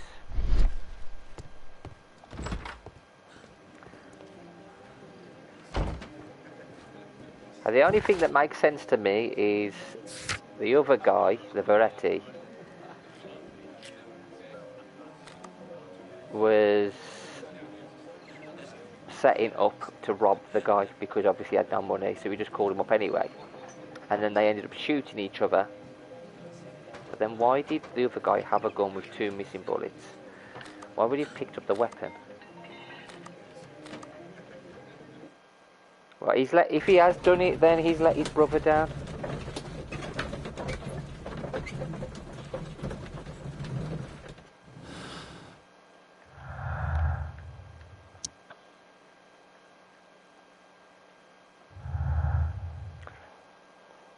Multiplayer games. I have been looking at some multiplayer games that I can play with you guys as well, that we can do on like once a week or whatever. At the moment, we'll be starting off with that quiz this Saturday. That's as much interactive as we can get at the moment. But then we need to find something which is cross-play, like, because not everybody's got a PS4. Some people play on PC, some Xbox. But there are some games which allow you to play like platforms. Maybe we could all play Among Us or something like that. I'll have a look at what games we could play together. We could do like a day of where it's just the subscribers and myself playing together, do something like that. Add that to what we're going to be doing. But I am going to state the videos that I'm doing at the moment, like the 2 or 3 a day, they may continue, but depending on how much we're doing, I may have to cut it back to like 1 video a day or like something different, just so we can do different content.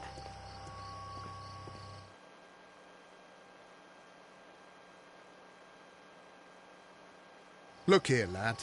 You'd better go home and start thinking about what a fine pickle your brother's landed himself in. Ha! But he'll be free tonight, 'cause he's innocent. Don't be daft, lad. It's a closed case. Could it be the police that did it?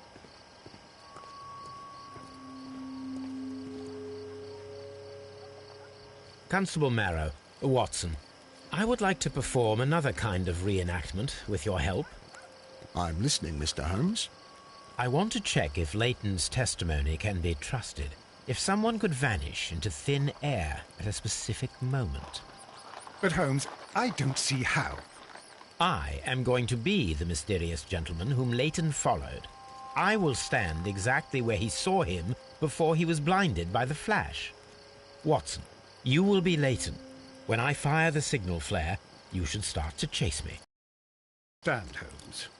You, Constable Marrow, just play your part and do exactly as you did. Just, please, wait 5 seconds after the signal flare. I doubt that Polly Powell would have screamed any earlier. As you say, Mr. Holmes. Let us begin, then. Catch me if you can. We got to catch him.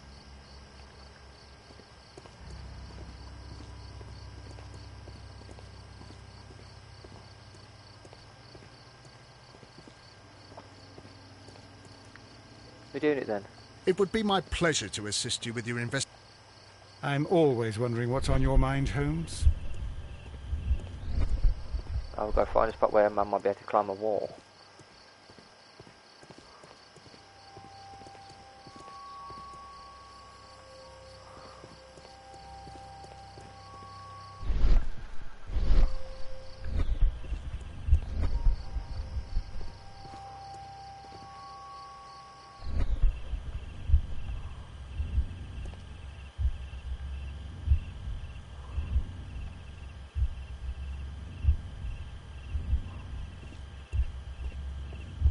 The moon illuminates this wall. Anyone trying to climb it would be easily spotted by Constable Marrow. This wall is cast in shadow. It would be difficult to see anyone scaling it. Okay, this one.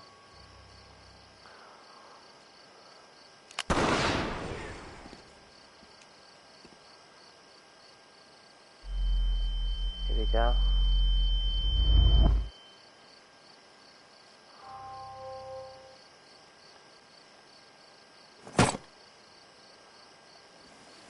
Oh my god. They're gonna climb up the wall. I can barely see anything.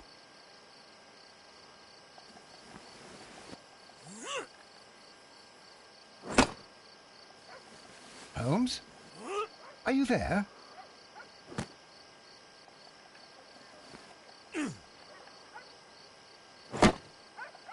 I should try climbing faster.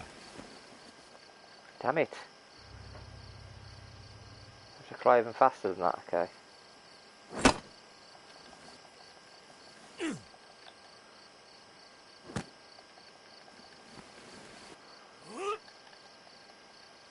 I can barely see anything.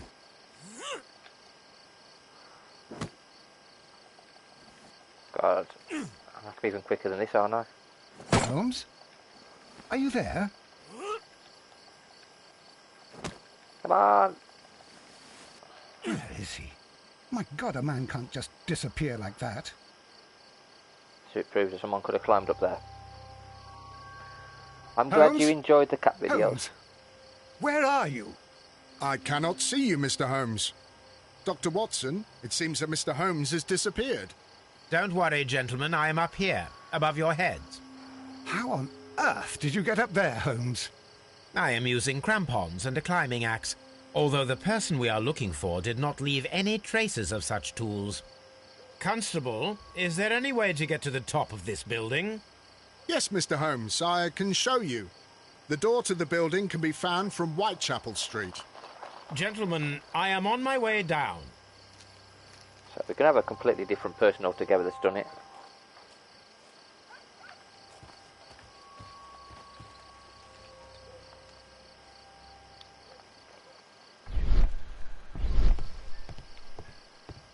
Oh, someone was in here.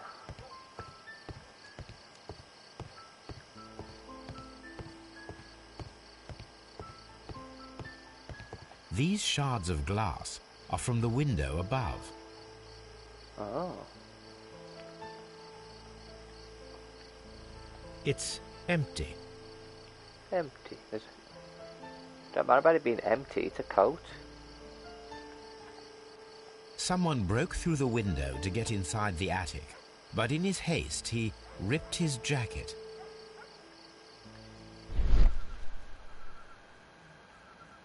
Shabby fabric.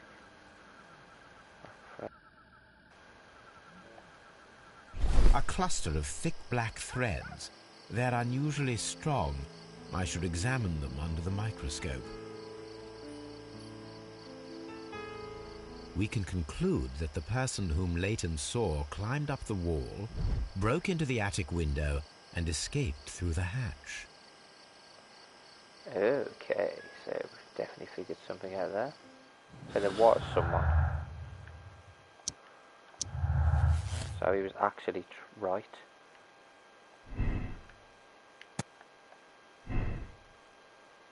That I'll fit in with it. Foreign position, okay. Right, and innocent. Which links to burglary motive. No, it doesn't link to any of them. Doesn't link to imaginary man. Crossfire.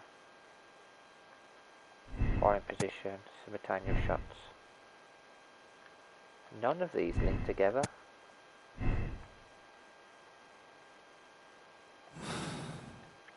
We need one more piece of the puzzle, I think. So we need something else to link. So there's one more man that we haven't even spoken to yet that could have done it. So we need to go and conduct an experiment on that, on the fibres. That is the last thing, so let's go to Baker Street. So it was definitely an attempted robbery that's gone wrong.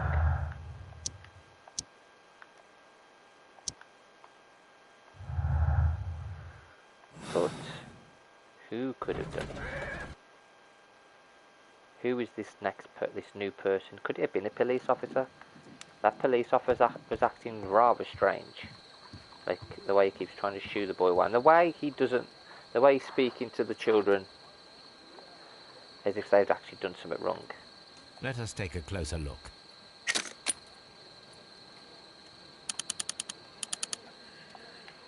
It is not a thread, but a hair. I very much doubt that it is human.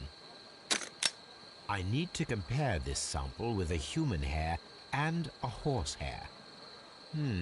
A shaving brush is usually made from horsehair.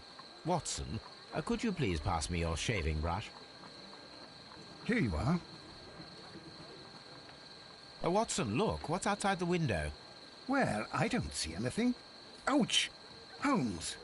Oh, don't make such a fuss. One little hair. Human hair is significantly thinner than the black sample. The horsehair is thinner than the hair that we found. So, this black hair belongs to an animal, and it is larger than a horse. a hair from a large and exotic animal.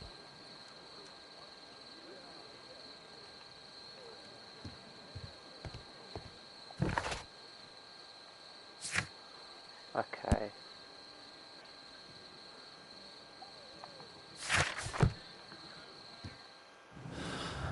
So now we have an exotic animal hair.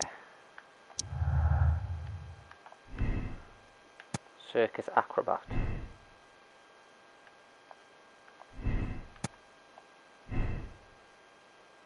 I don't link to that. Crossfire, double murder. Doesn't link to that either. He's got to be innocent, hasn't he? Burglary. Okay.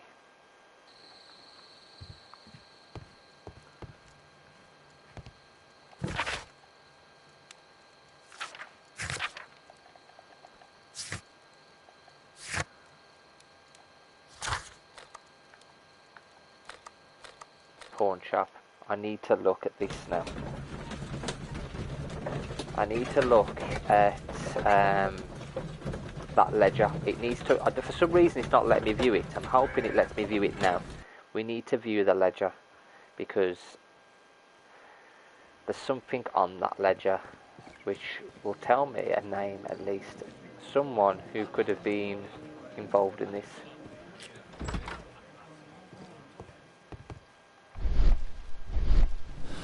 Something else now.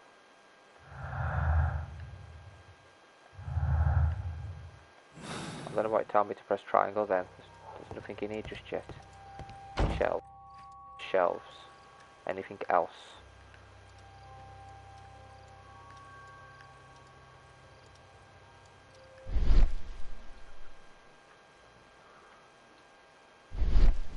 Triangle is.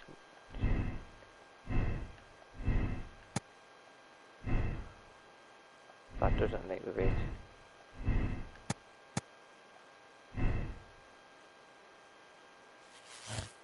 That links to this. Vanishing Act. As for Wiggins' help in finding the circus. Gotcha.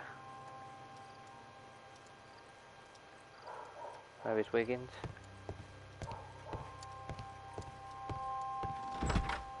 Where is he? Wiggins isn't even with us. Where's he gone? Oh, he's outside. Wiggins! Let's go to Baker Street and do it. I'll ask him to look for the circus. Oh no, we don't need to call him. He's at the alleyway, isn't he? No, we don't need to call him. We can actually just go to him.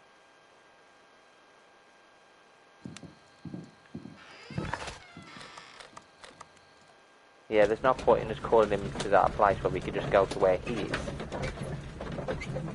So, Chinese acrobat killed him.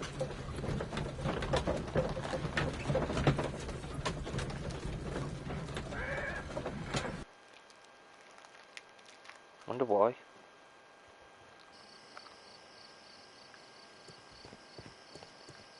We're going to see the police officer be an absolute total. Yeah, he's going to be really. He's going to pick on that little kid again, isn't he? On the poor Watson. Mr. Constable. Here we are. Why did you become a constable? Why? Because I wanted to serve Her Majesty, that's why. And what about serving the people like us? What? Your sort are the plague of London. Be quiet now. It would be my pleasure to assist you with your investigation, Mr. Begins. We need to say Mr. something, Holmes? officer. We have good news for you, Wiggins. The investigation has proven very interesting so far. We found facts and details that confirm your brother's innocence. I knew it, Mr. Holmes. But for now, Wiggins, we need your help. Anything you like, Gov. I need you to locate a circus that has stopped over in London. It needs to have disposed of at least one exotic animal, a very large one. You can count on me, Mr. Holmes.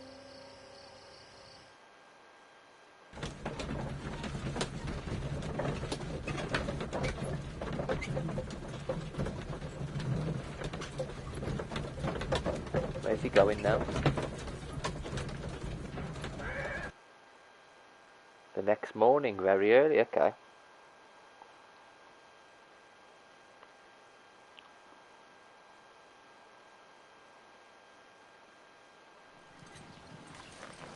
I do hope that those children don't get into trouble, Holmes. Don't worry, Watson. I predict some news in 7 seconds. 7?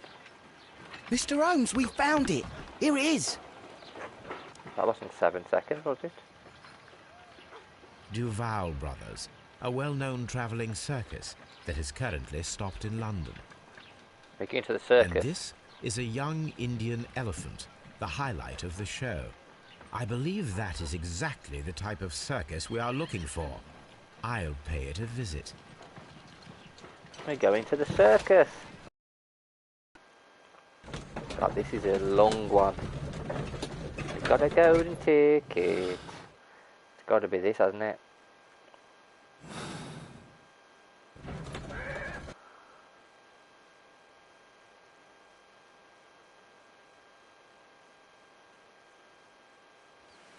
Aye, you! Stop right there. Good morning, sir. Pardon me, but why am I not allowed to walk around here? Because it's private. Well, I only wanted to meet the artistes. Hmm? You're wanting to apply for... Nah. You don't look like the type of, artistic lockpicker that we're looking for. You might be surprised. What? Nah. I don't think so.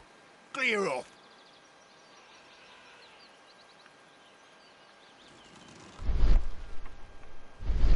You're a bit slow to catch on, eh? You're a bit slow to catch on, eh?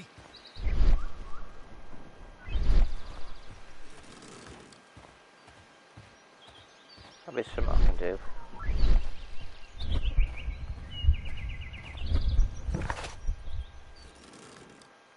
I'm going to prove to him. Circus power start. Oh, we've got to go and wear a disguise. Okay. Have we got one? Have we got one? We need to prove that we're not rich.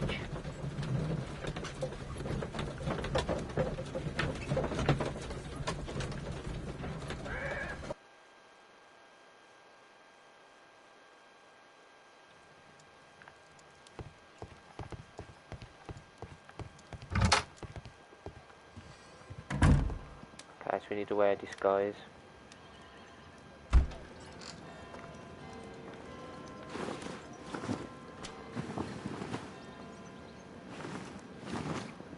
Bandit, farmer, morning gown, sailor suit, unbuttoned. Have to wear a bandit suit then. So just like that. Oh, have we got a hat as well?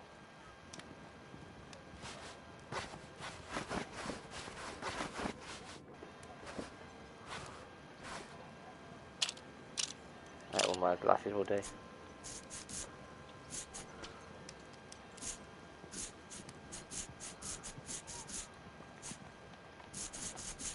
There's a scruffy beard. That one. There we go. Stay where you are. What are you doing here, and where is Sherlock Holmes? Calm down, Watson. Take deep breaths now. It's me. Oh, thank God, Holmes.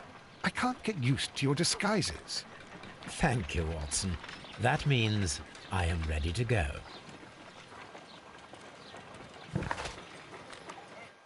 There we go. So now we travel like a common criminal.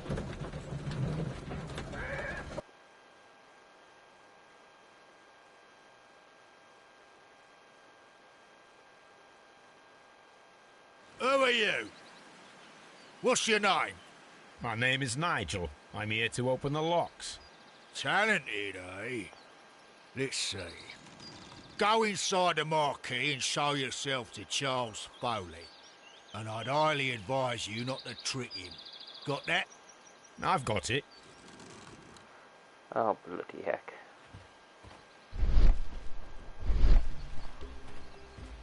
Am I look around?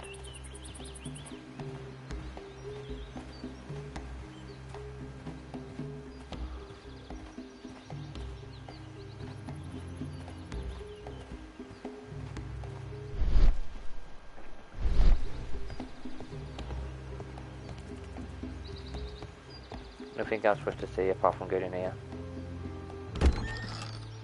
So, everything is here just as you asked. And what about the money? Some of the barrels are wet. Transportation issues, it couldn't be helped. Whatever. We'll be here after midnight to pick up the supplies.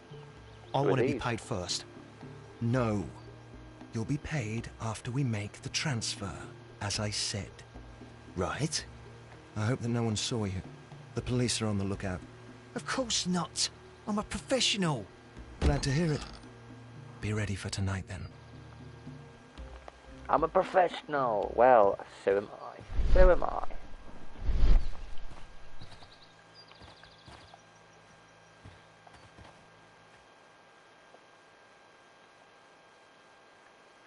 This wooden barrel is damaged. It is difficult to say what is inside. There is a spot on this barrel that was intentionally painted out.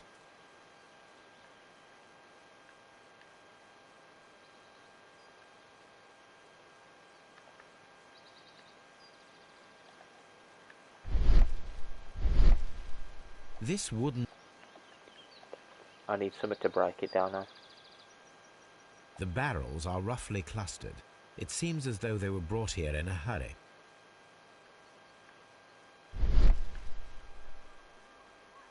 The crest of the Honourable Artillery Company. Could it be gunpowder?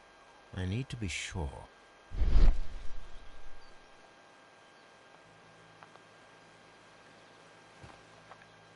I need something to get inside the barrel, don't I?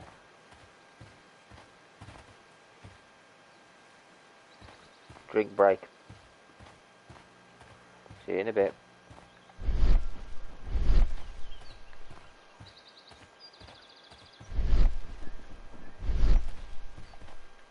Printing press, okay. That's a picture of a contemporary gentleman wearing a Robin Hood hat. Interesting. From lambs into lions. Those are words of encouragement and defiance. This poster was clearly made to fire up rebellion amongst the people.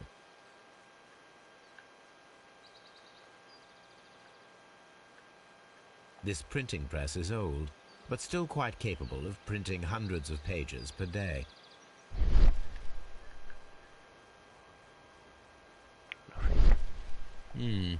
There are enough posters to paste across half of London's walls.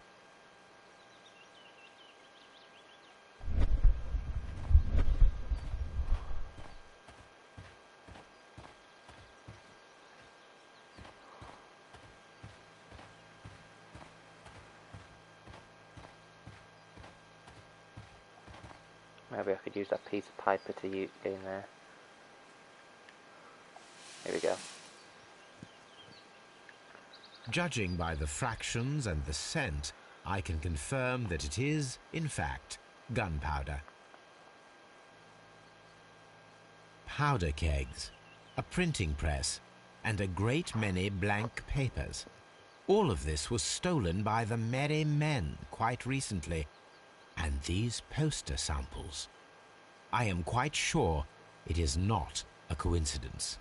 The Merry Men are planning some sort of sabotage. Stop right there. Who are you? Are you Charles Foley? Maybe. They say that I can open any door. Do they now? We'll see that lock near the chains on the table over there. Open that. Oh, please, no. Oh, please, no, no. I hate blimmin' locks, I really do.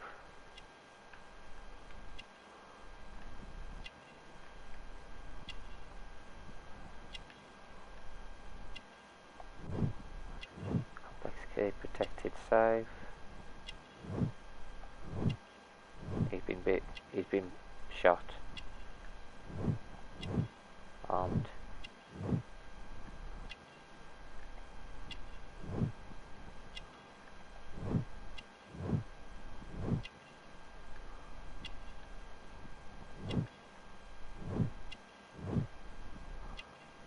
Maybe he's the murderer. Here he is. He's our murderer. Are you still tampering with that lock? I ain't tried it yet. Have a look. Just give us a simple one, couldn't they? You know what I mean?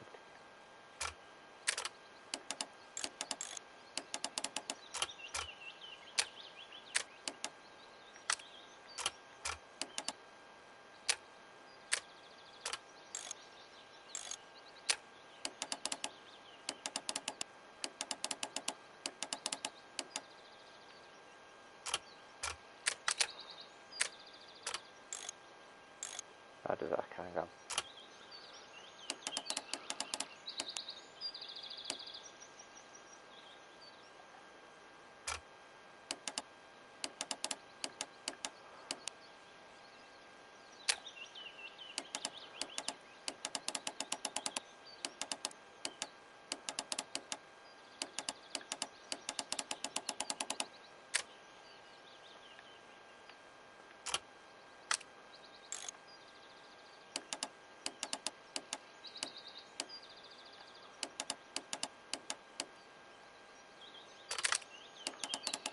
What's missing? What section's missing?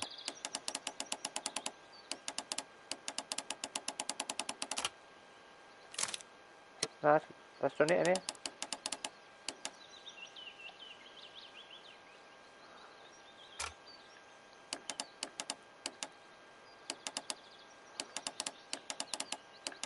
That fits together, doesn't it?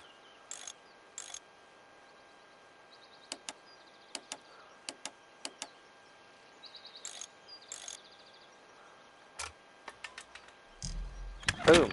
Got it. There you go. I need to find out what's behind this Charles Foley.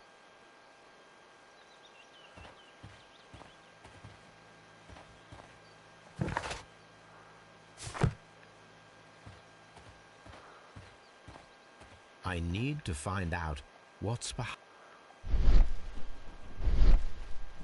We know he's the murderer. Yeah, he's definitely the murderer. He's linked to this. How do I get behind him?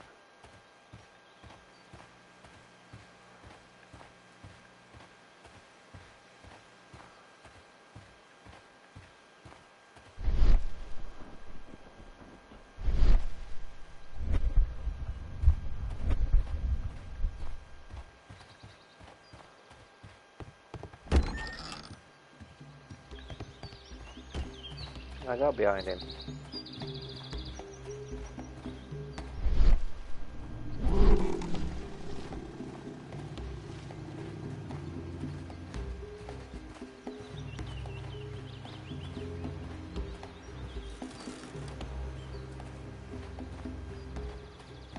Don't let me get behind him for some reason. Can I go this way? No. That'd be something.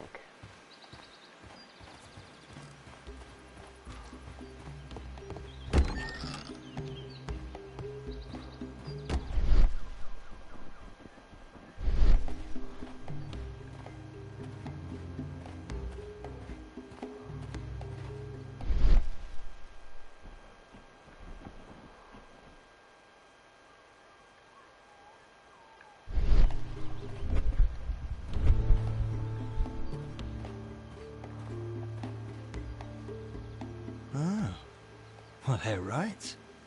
What's your name? Nigel Shirley, from York. Nigel from York. Never heard anything about you. How'd you hear about me?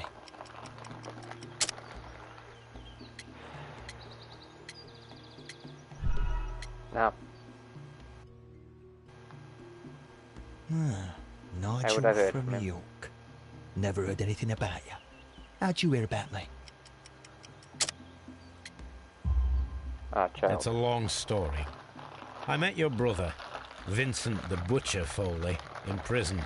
He told me all about his betrayal and all about you. Before I was released, he told me that you might find a job for me one day and pay me some money for me craft. Well, he died. 7 days ago, in prison. I'm sorry to hear that. That's all right.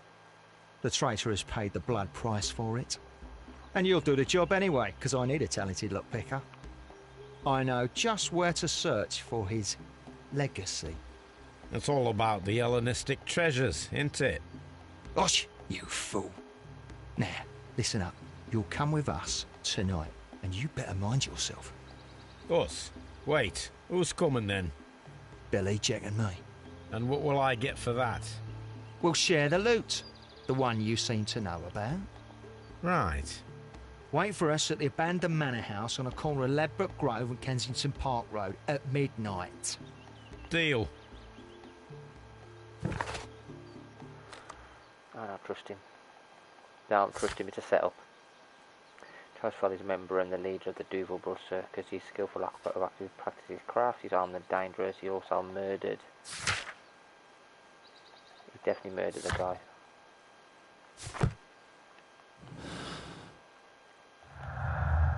He definitely murdered. Welcome back, Byron. He definitely murdered. He murdered his own brother. Definitely. He's the murderer, definitely. Well, let's go to Notting Hill Manor.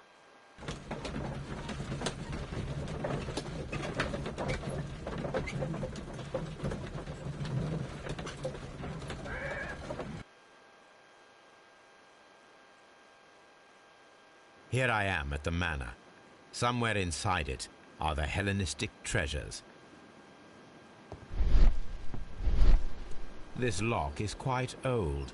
It shouldn't be much of a challenge.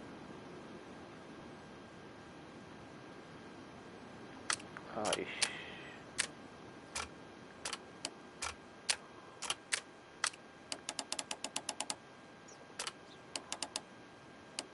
oh god, there's two here.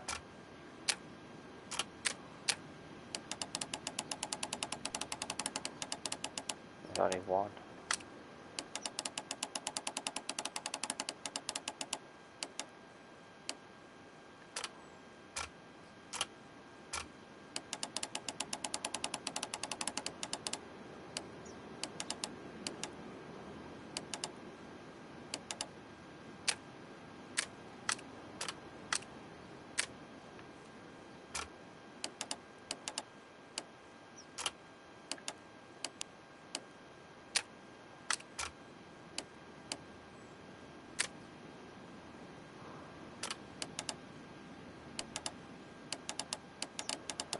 It's not worked at all.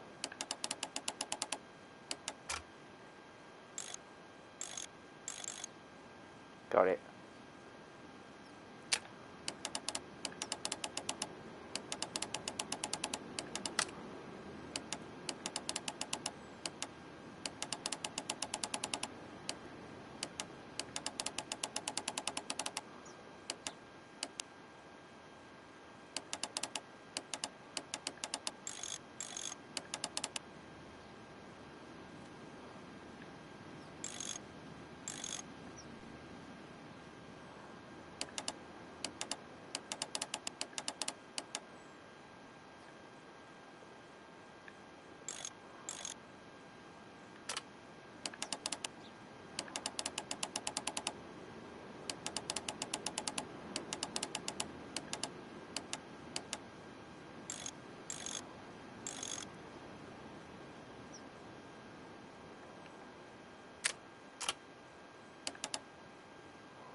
I have to do it so it's like that. Like that.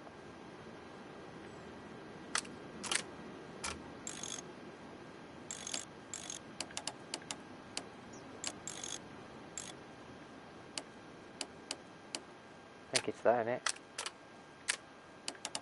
And that.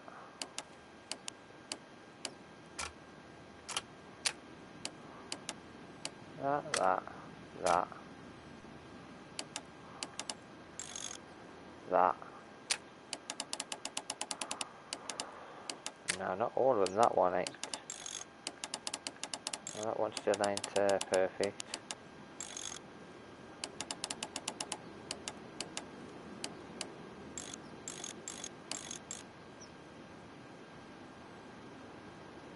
I hate these locks, I really do.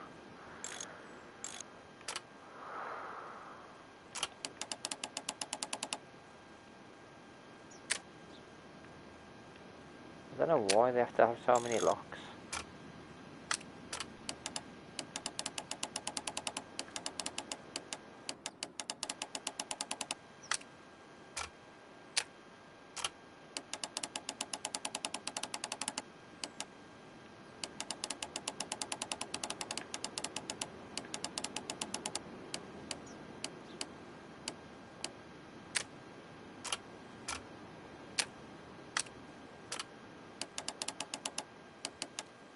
That.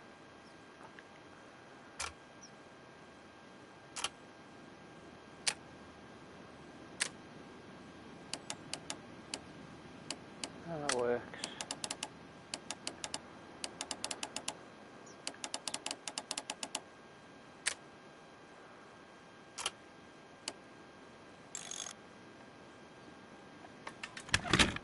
Got ya. I need hidden and lockpick it. Oh no, not again. Lock picking. No. Do not like lock picking. Lock picking. This cupboard is an absolute mess.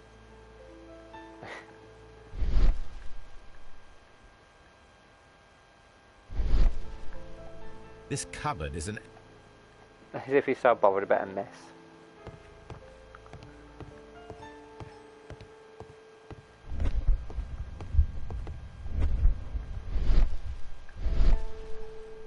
Come back to that. Obviously something to do with that.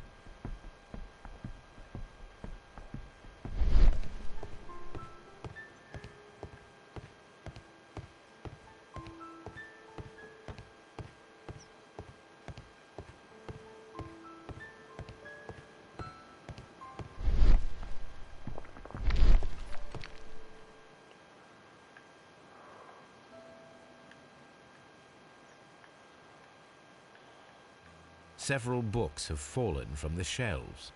It seems as though this cupboard can be moved. I'll give it a try.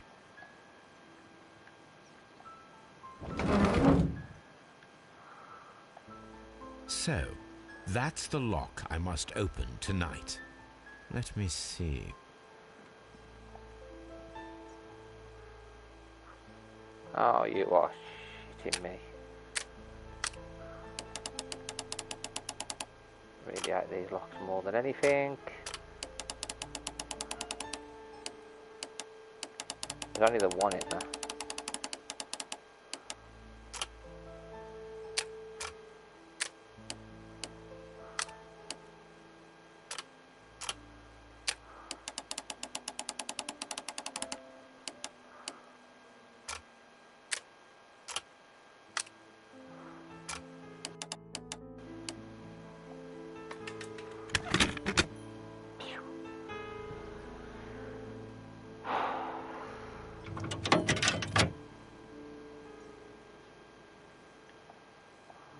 what a surprise. Another lock. And I won't be able to pick it. I recall that precious key around Foley's neck. It might prove a decent fit. I suppose they hired me to only open the first lock. Let us wait for the thieves, trap them, and find out. Let us check the thieves' possible escape routes in the event that they are caught off guard by the police from the front door.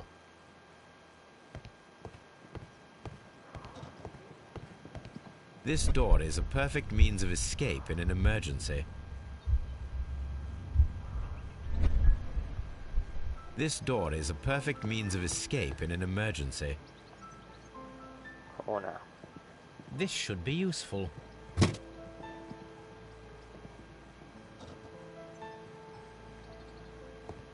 This door is a perfect means of escape. Stove. A solid rope.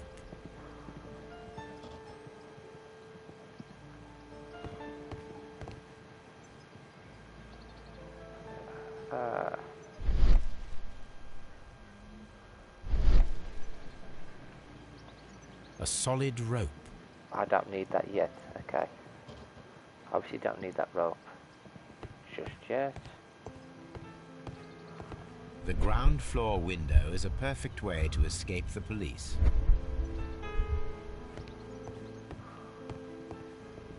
Hatch. This hatch leads to a cellar.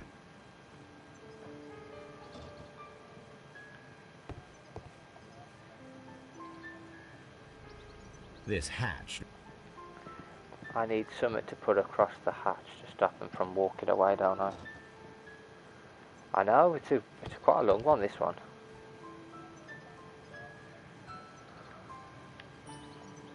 A solid rope.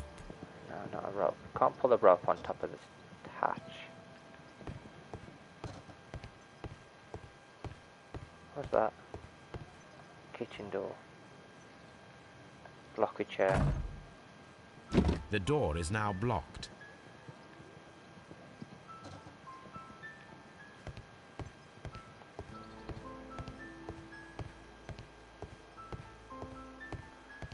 Find another way to stop them. Chandelier. I wonder what this old chandelier is doing on the floor. It looks as though it was poorly attached. I suppose that the thieves already tried to open the lock with this formidable hammer, but they were unsuccessful. A rope.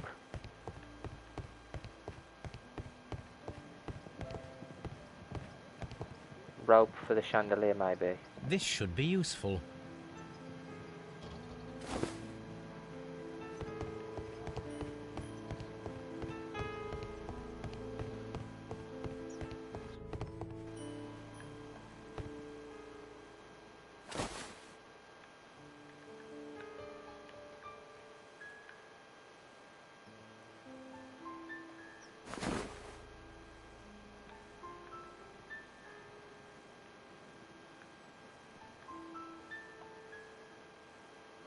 If anyone takes the hammer, the rope will uncoil and make the chandelier fall. Okay. Next bit. The thieves won't attempt to escape through the front door if the police are right behind it. What are you doing now? What's in the cupboard? This works very well. No one will escape through this window now. I still need something to pull over the hatch. What could pull over the hatch?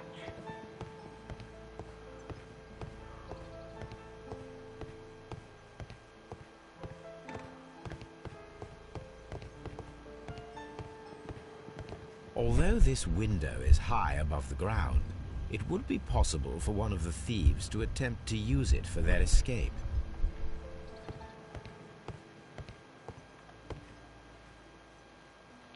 This should be useful. Really? Beads. Don't know why beads would be useful.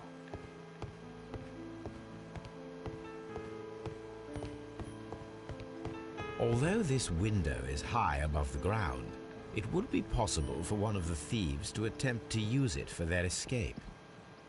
That they would get hurt. Ah, okay, we go.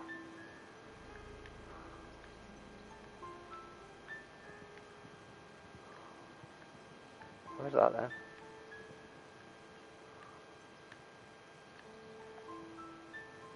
One step on these beads, and our thief will go flying. I should walk carefully here, else my plan will be ruined.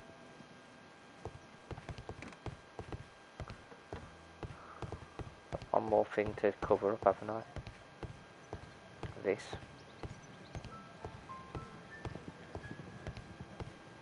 This door is a perfect means of escape in an emergency. Okay, do I stop this one from being helping it? There is no ladder. If anyone falls here, he will need assistance to get out. Should we leave it open? Should we ready? We are ready, okay. The thieves won't attempt to escape through the front door if the police are right behind it. I don't think they can get out. Oh. Carpet. This should be useful.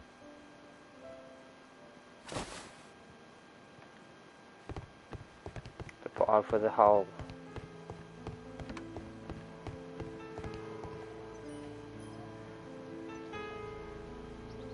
Now, it's not an open hatch, just a nice carpet on the floor.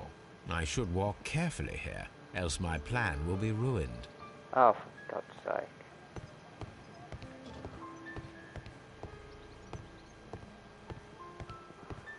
Done. The thieves won't attempt to escape through the front We've done door it, mate. if the police are right behind it. There's nothing else for us to do. What a surprise. I think that's everything, isn't it?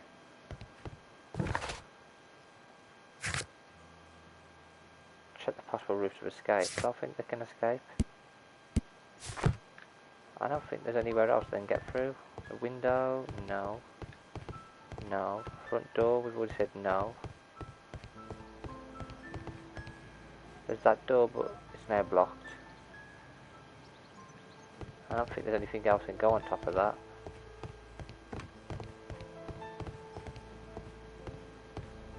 They ain't getting out through that one. How about this one? No, they ain't getting through there either. Although this window is high above the ground, it would be possible for one of the thieves to attempt to use it for their escape.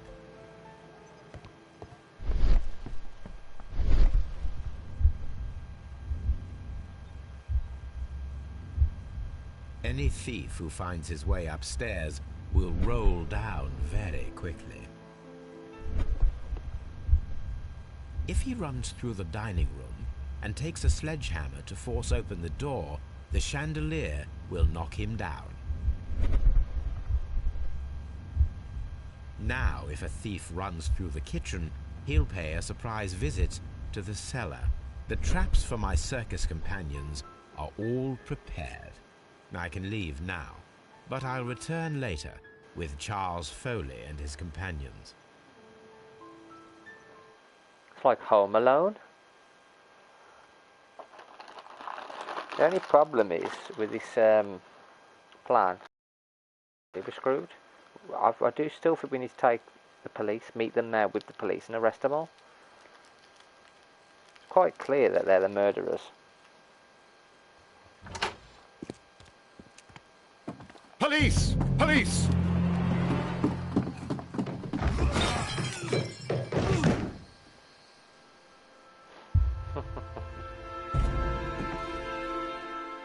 Stop where you are!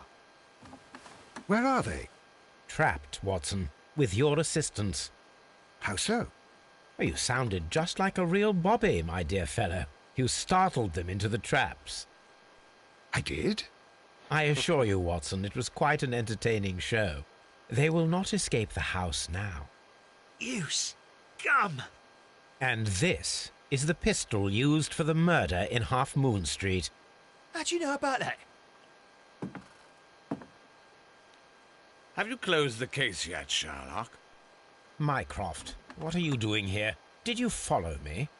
Sherlock, it may seem that I used you, but you should be pleased to know that you have served our queen well, in this instance. So now, let us catch the big fish. But this man is not one of the merry men? No. Then why exactly are we here, Sherlock? This gentleman, Charles Foley, has been involved in a double murder, and the hunter of a set of valuable antiques, the Hellenistic treasures, which disappeared in a theft many years ago. You're no better than the coppers!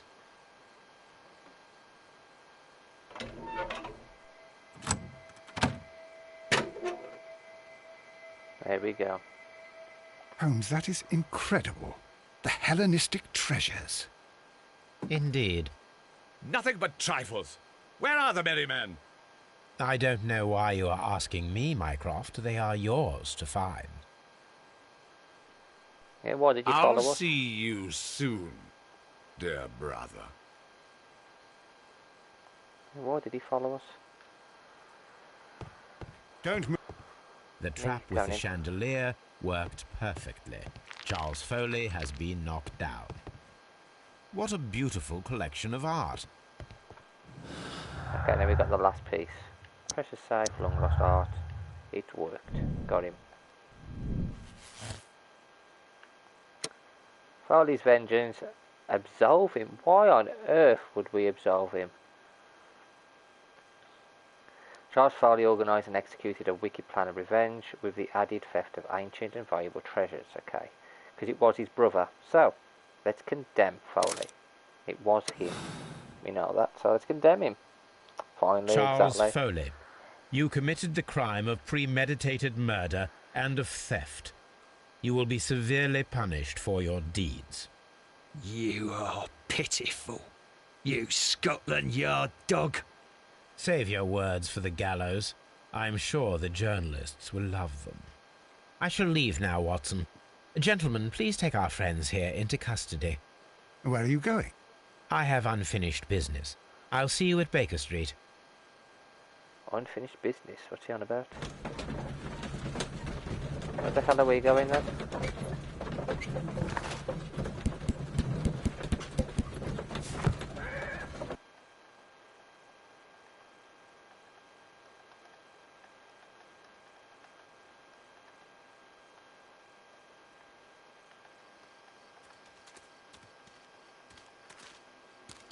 Be careful with the lamps. Don't bring them too close to the barrels. Good evening, gentlemen. Who's there? That is of no importance. What matters is who you are and the plans that you have here. So you can stop us from carrying them out? Eventually, yes. Hey, careful. You'll blow us all up. I'm listening. We are a group known as the Merry Men. But I suppose you knew that already. We are the men who've already lost everything of value in their lives. We are ruined shopkeepers. We are workers who were fired from their jobs, honest people who were robbed.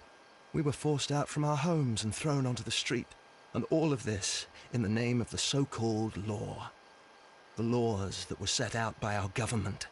The laws that make the commoners only more vulnerable and the wealthy more protected. We are not only from the British Empire. Some of us are from the New Lands, America, Australia, and we are many. But men we are still, and we are merry for that we stopped being afraid. For those powers that be had done their best to plant the fear inside our souls, and we accepted it so easily. The fear advised us to keep our heads bowed. It prevented us from fighting. Bankers and politicians, they own our lives, our work, our bread, and they push us to compete between each other, just to see who may serve them better. But in the end, they are the few, so they are weak. They are nothing without their titles. We should not fear them. Our so-called masters should fear us instead. The time has come for our group to stand tall. Our great and many merry men. We are going to blow up the London Stock Exchange. No lives shall be lost. But ownerships, debts, and property titles? They shall all be destroyed. They're only papers, after all. So many people will be freed over this night. That is a radical step to take. What result do you truly expect? Chaos.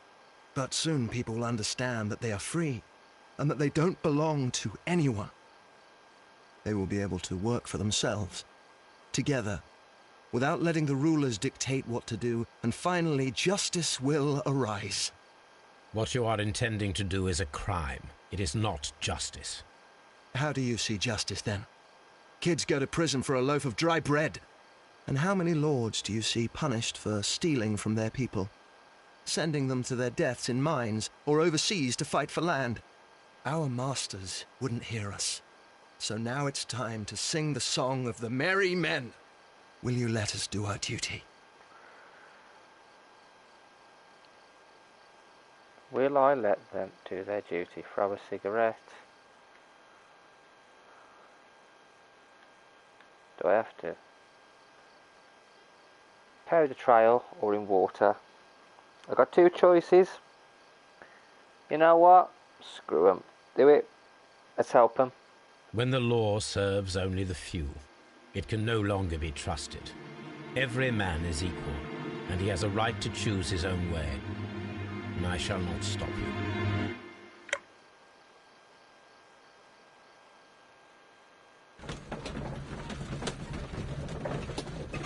The government is corrupt.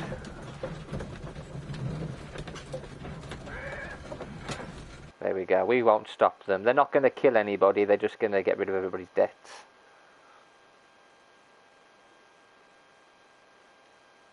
Let us have some fun. So, you're interested in Russian literature now? Quite, lately. It is an interesting book. I remember a few lines. Really? I tried reading it myself, but I had a hard time understanding it. Yes, Doctor. It's about intelligence. Sherlock, I vaguely recall one of the lines. Sometimes it takes something more than intelligence to act intelligently. There were also a few words along the lines of, pain and suffering are always inevitable for a large intelligence and a deep heart.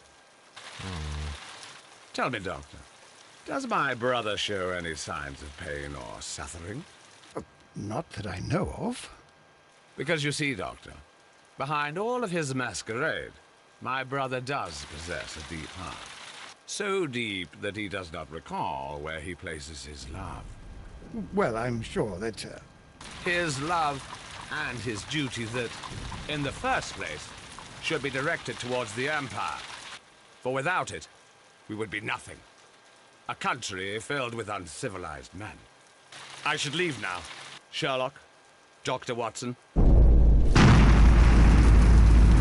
Holmes, what just happened? What was that? The start of a new world. Anything in the post, Watson? Any clients worthy of our attention? Only a second reminder from Mrs. Hudson about our new neighbour. She urges you to remove your... Oh, I don't care about that. Holmes, the lady who will be moving in shortly has requested the use of our spare room to place all of her boxes. Wait, what? A lady? Charles Foley organised and executed a wicked plan of revenge for his elder brother. It took 2 human lives and almost resulted in life imprisonment for an innocent man. In fact, his band was hired by the Merry Men, who planned a revolution in London. In addition, he organised the theft of ancient and valuable treasures that rightfully belonged to the British. Yep. Personality ranking, Themis. Haha.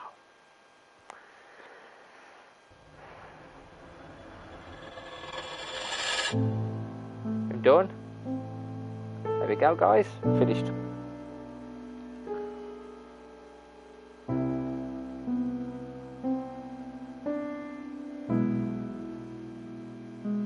hope you enjoyed that as much as I did.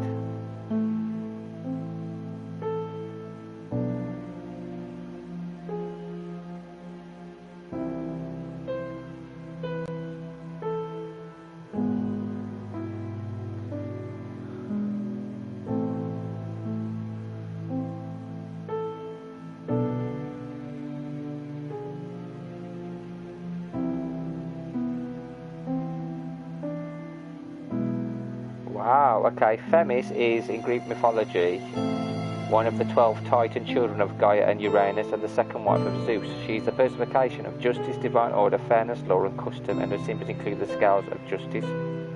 I like that. Oh, there you go, that's what I got.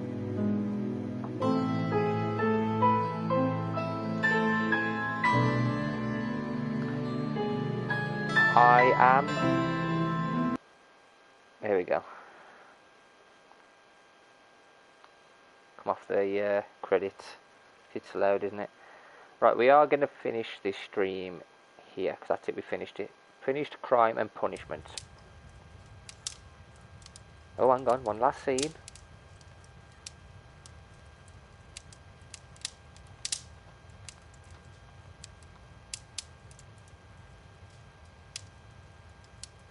Or is this just what he's going to be doing now, just relaxing?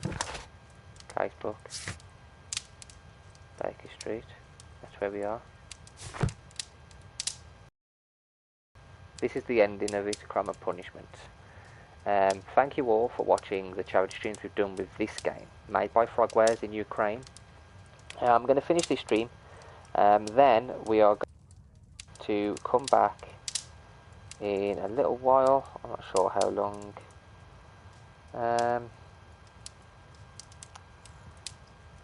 Maybe an hour or two. Yeah, I might have a bit of a break because I am going to be starting the next Sherlock Holmes game. I think it's called The Devil's Door or something. But yeah, that also was made in Ukraine by Frogware, so we're going to play that one next. We'll start it, probably do a couple of hours. I'm not going to be doing a 6, 7, 8 hour stream today because what I'm planning is tomorrow we're going to start early in the morning, maybe 8:30. And then all day we're going to do like an all dayer where we'll probably finish around 4:30, 5:30 maybe longer depending on how I'm feeling, but we'll do a long one. Anyway, yeah, thank you all so much once again. I will add the charity link in the comments and the description of the game a little later when it pops back up on the feed. If you guys are interested in donating to the cause, it's for a good cause. It's for the kitty cats and the doggies over in Ukraine that need our help.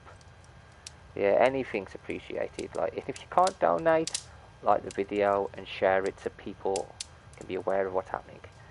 But anyway, guys, yeah, thank you all so much. Take care, and I'll see you all very, very soon.